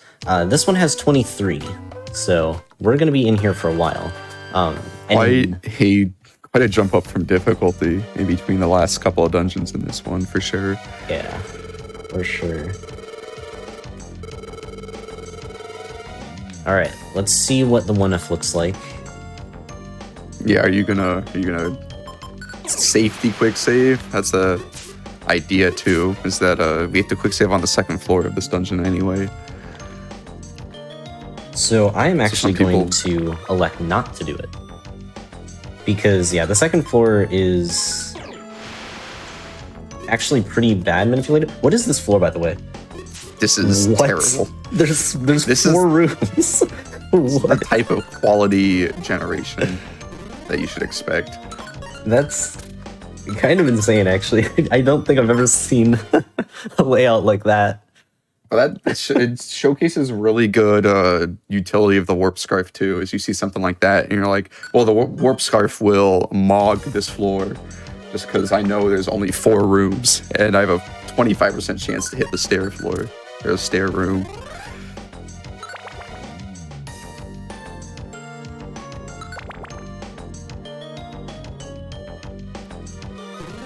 I definitely don't want to mess up anything here. And I do attack the air specifically because if I don't, then I will actually warp if I try to just walk onto the stairs there. Yeah. And you can see our orbs that we've been picking up throughout the game are finally getting put to use in this dungeon. Just a behemoth of a endeavor to go through this. You saw a Petrify Orb be used on the 6th floor. You will see another one here later. Okay. Slightly messed up the movement there, but was able to recover because I knew where the stairs were, so I could just walk over there. It's kind of the nice thing about knowing some of the old route as well, is even if something happens, I kind of know where to go at least. Yeah. And it just highlights too of how precise you need to move. Like you've been seeing Whom do a couple of like, you know, diagonal walks in weird directions, or and like basically any floor he has the warp scarf on, he needs to move in a very specific way to get the warp to where he wants to be. Like that one right there, you're like, why did he move in that specific way? It's all so he can just warp right onto the stairs. If he does anything different, it puts him in a random spot of the floor, and then you have to get put onto the mode of trying to figure out where the heck you need to go.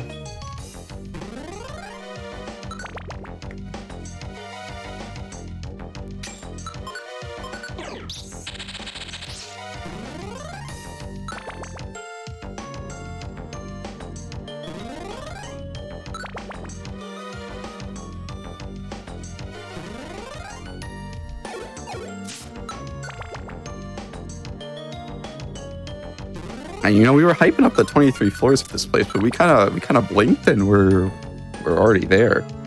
Yeah, Warp Scarf makes it go quite fast. Before we had the Warp Scarf route, we actually needed to eat something in order to survive, because otherwise we would start starving before we made it. All right, let's see where the stairs are. That looks kind of meh. You know Okay, what? We're gonna that's pretty good.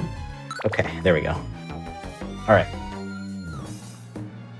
And one of the interesting things about this pit is that was the only real floor of the second half of the dungeon. So there's no real point to quick save on that if there's no real things we can manipulate after it. Yeah, the Groudon boss fight's nice, but when you quick save to manipulate that, it's basically the same thing you would do if you didn't. And most of the time it takes 0 to 1 seeds, maybe a second seed if you don't manipulate it, which we've determined that the 20 seconds is worth, you know, the 1 or 2 reviver seeds you would lose on this fight. Yeah, now that we're in the end game, we've got 5 reviver seeds. It's okay to risk it a little bit more here. This is probably the closest thing that we'd have to like a run, like a potential run ender, but yeah, with so many reviver seeds, there's not many things Groudon can do to like fully stop us at this point. No ancient power pending. That's the only thing we're looking to dodge here, is ancient power into a boost. Ooh. Didn't even lose the A attack. Seed. The A attack's quite nice. Oh, and Scary Face. Okay, so we don't even lose a seed to this fight, as if it was manipulated. Perfect. Yeah, exactly. But yeah, the manipulated version of that fight's kind of funny, because Groudon ends up throwing an ancient power, but misses, and so we just don't lose any seeds because of that.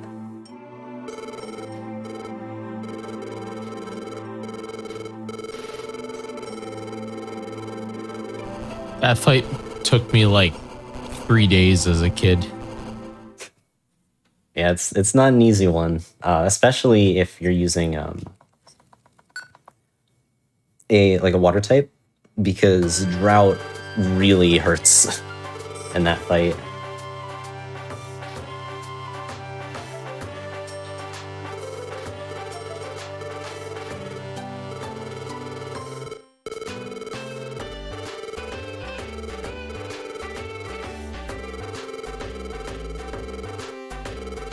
Yeah, I guess hindsight foreboding, but I guess remembering back in the day in like the no manipulated route where we would use Squirtle as a partner and we would not turn off the linked moves for that boss fight because we were like, It's fine. The extra damage will be fine, and then the extra damage in question is a bubble that does 2 damage to Groudon. Yep. It really didn't do too much. And yeah, we really were just doing it because we just wanted the Tail Whip.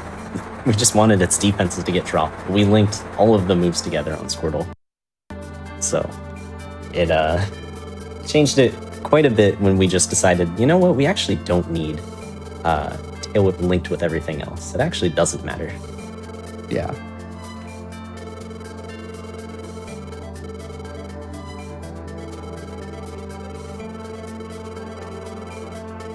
But yeah, now that we've stopped Groudon from causing too many earthquakes, it seemed like everything was okay, but now all of a sudden there's a giant meteor about to destroy the world. So we've got to go and tell Rayquaza to make the meteor disappear. But in order to do that, we got to go to the sky, and who else but us can actually survive the world in the sky?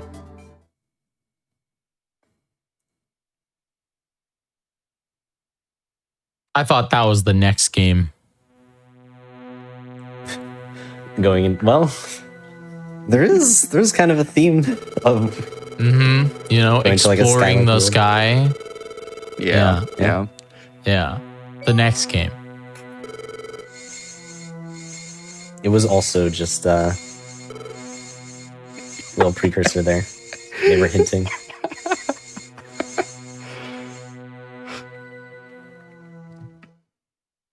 That's right, Rayquaza is also the main character of Explorers of Sky.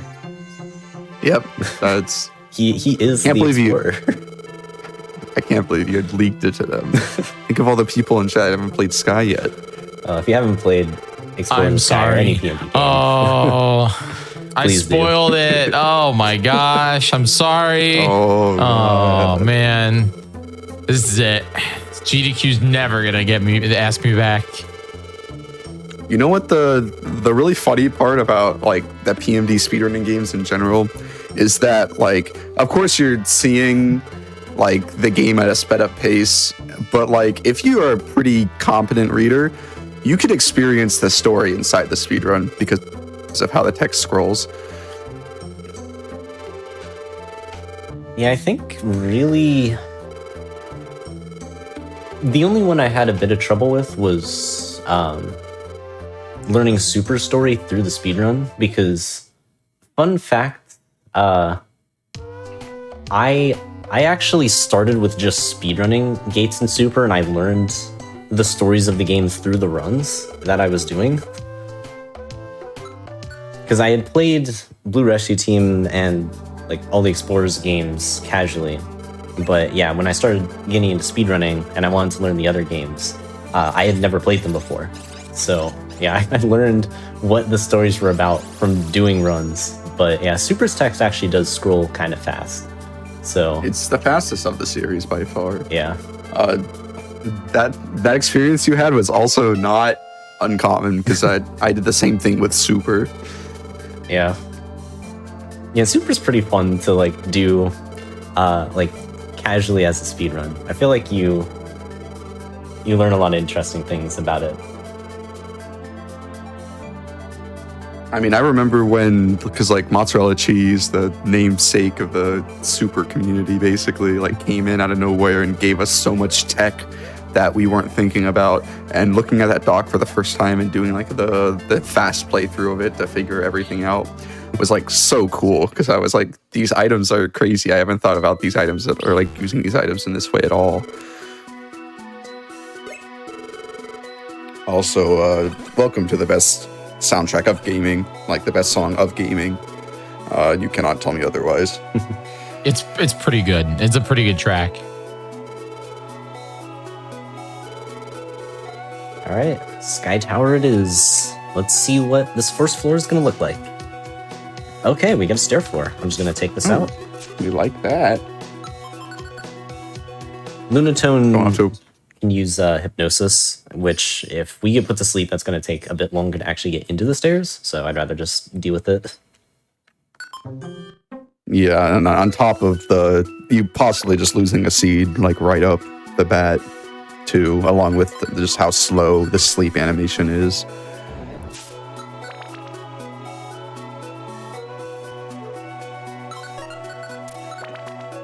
All right, let's do this. Shouts to that stairs work. Pretty good stairs warp. A lot of cool movement tech you just have to do with the warp scarf just to get where you want to go. It's the coolest thing about this category by far.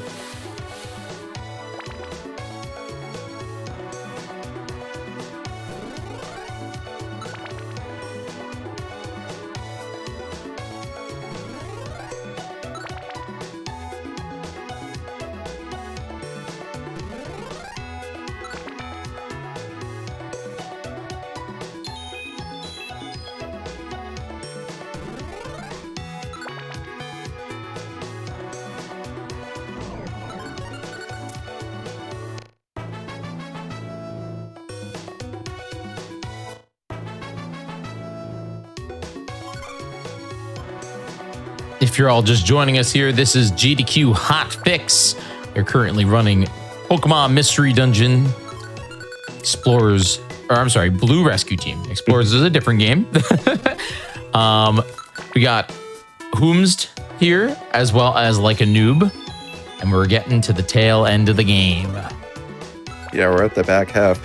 Just saying, Explorers is a very fun run as well, and there's definitely ways we can get that 6-hour time in Explorers down to a reasonable marathon setting length, which is really cool. There's a lot of cool things about Explorers that I say recently happened, but it's happened in the past year or so that have made, especially the like unrestricted category, their like unrestricted namesake category, very interesting as well. Well, Noob, if you get it to 2 hours, I'll put you in Oops All Pokemon. The funny thing is we might have something cooking there. There might be something there. Yeah, Oops All Pokemon will come back one day. Surely. Yeah, whom is tearing this sky tower up?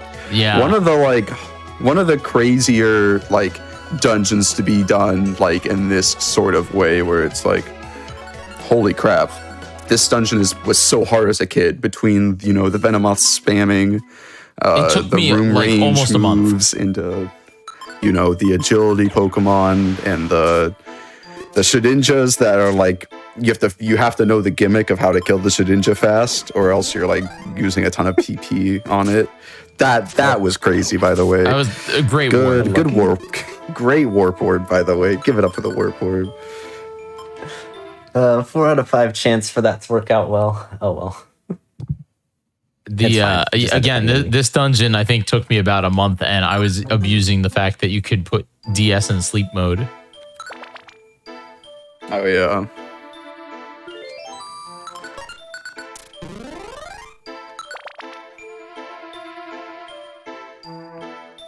So we didn't even like encounter many of the Pokemon that like, I guess the Flygon was one of them. Like we talked earlier about, there was very, very few Pokemon in this game, in the main series of this game, that tank 2 frustrations, and Flygon was one of them. But that was about the only Pokemon we saw. There was about half the Pokemon in between the peak of Sky Tower and the pit of Magma Cavern that just tanks frustrations like a champ. But Whom was pretty lucky in the sense, except for the Warp Orb fiasco we just saw. Yeah, if you want to explain the set seed, that again, that would be really great. Somebody in chat's just asking about that. You might be like wondering how is he going right to the stairs every time?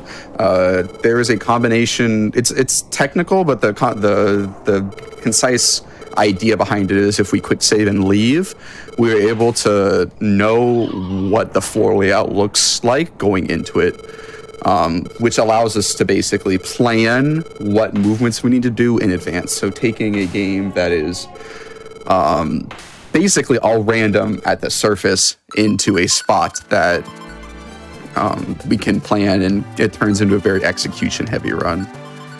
You're seeing Whom do a bunch of setup to basically get an off-screen kill on Rayquaza, which we talked about earlier.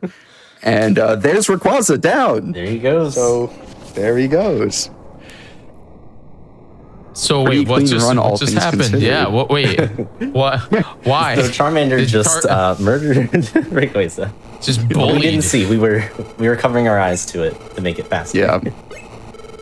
So it used the same kind of technique you saw with Moltres, where Whom went in, set the tactics of Charmander to run away from Rayquaza. We stepped away from it enough so that the Rayquaza would actually like go to Charmander instead of us.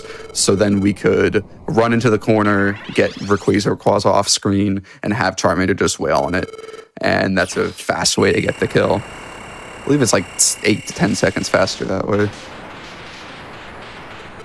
That was crazy. That was absolutely crazy. What an incredible run. Thank you so much, Hoomst. That was really, really cool. Yeah, I'm glad I could showcase this. Yeah, like I was saying at the beginning, this is the first category that I ever did a speedrun of. Like because I first got into speedrunning because like, yeah, back in like I was watching the previous like AGDQ 2013 highlights, and I was like, dang, I really like that. And this was back in what, 2016, 2017-ish, and I wanted to try and get into it, but I didn't know where.